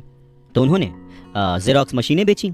जितनी ज्यादा वो मशीनें बेचते, उन्हें उतना ही ज्यादा फायदा होता, लेकिन वो फायदा उनकी जेब में नहीं जाता, वो फायदा जाता कंपनी को, और रॉबर्ट टी कियोसाकी की जेब से कटता था टैक्स। ये बहुत ही मोटिवेशनल था। इस सिचुएशन में लोग हताश हो जाते हैं, पर रॉबर्ट टी कियोसाकी ने इसको पॉजिटिवली लिया और वो इस नौकरी के जाल से बाहर निकल आए। वो ये समझ गए थे कि उन्हें किस तरह से बाहर आना है, पर जल्दबाजी में उन्होंने नौकरी नहीं छोड़ी। धीरे धीरे सिर्फ 3 साल के समय में ही उन्होंने जेरोक्स कंपनी की तुलना में अपने छोटे से कॉर्पोरेशन कंपनी से ज्यादा कमाना शुरू कर दिया था। और उनका कॉर्पोरेशन रियल एस्टेट में इन्वेस्ट करने वाली कंपनी थी, और वो पैसा जो कि वो अपने एसेट से कमा रहे थे, वो उन्हीं के लिए दोबारा काम कर रहा था। अब उन्हें फोटोकॉपियर बेचने के लिए दरवाजे दरवाजे जाने की जरूरत नहीं थी। अपने रिच डैडी की सलाह से उन्हें बहुत फायदा हुआ। जल्दी ही उनकी प्रॉपर्टीज से आने वाले कैश फ्लो में इतना ज्यादा बढ़ोतरी हो गई कि उनकी कंपनी ने उनके लिए पहली कार खरीद के दी।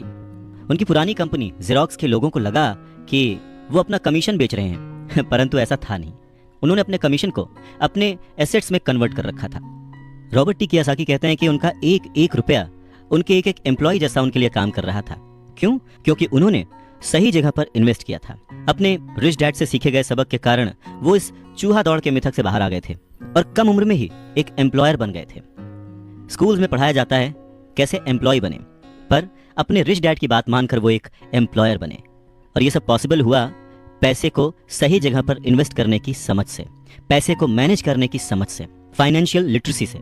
बहुत सारी मुश्किलें आई, पर अपनी सूझबूझ से और अपनी अवेयरनेस से, अपने नॉलेज से रॉबर्ट टी कियोसाकी उन मुश्किलों से आगे बढ़ते गए और लोग उनको फॉलो करने लगे।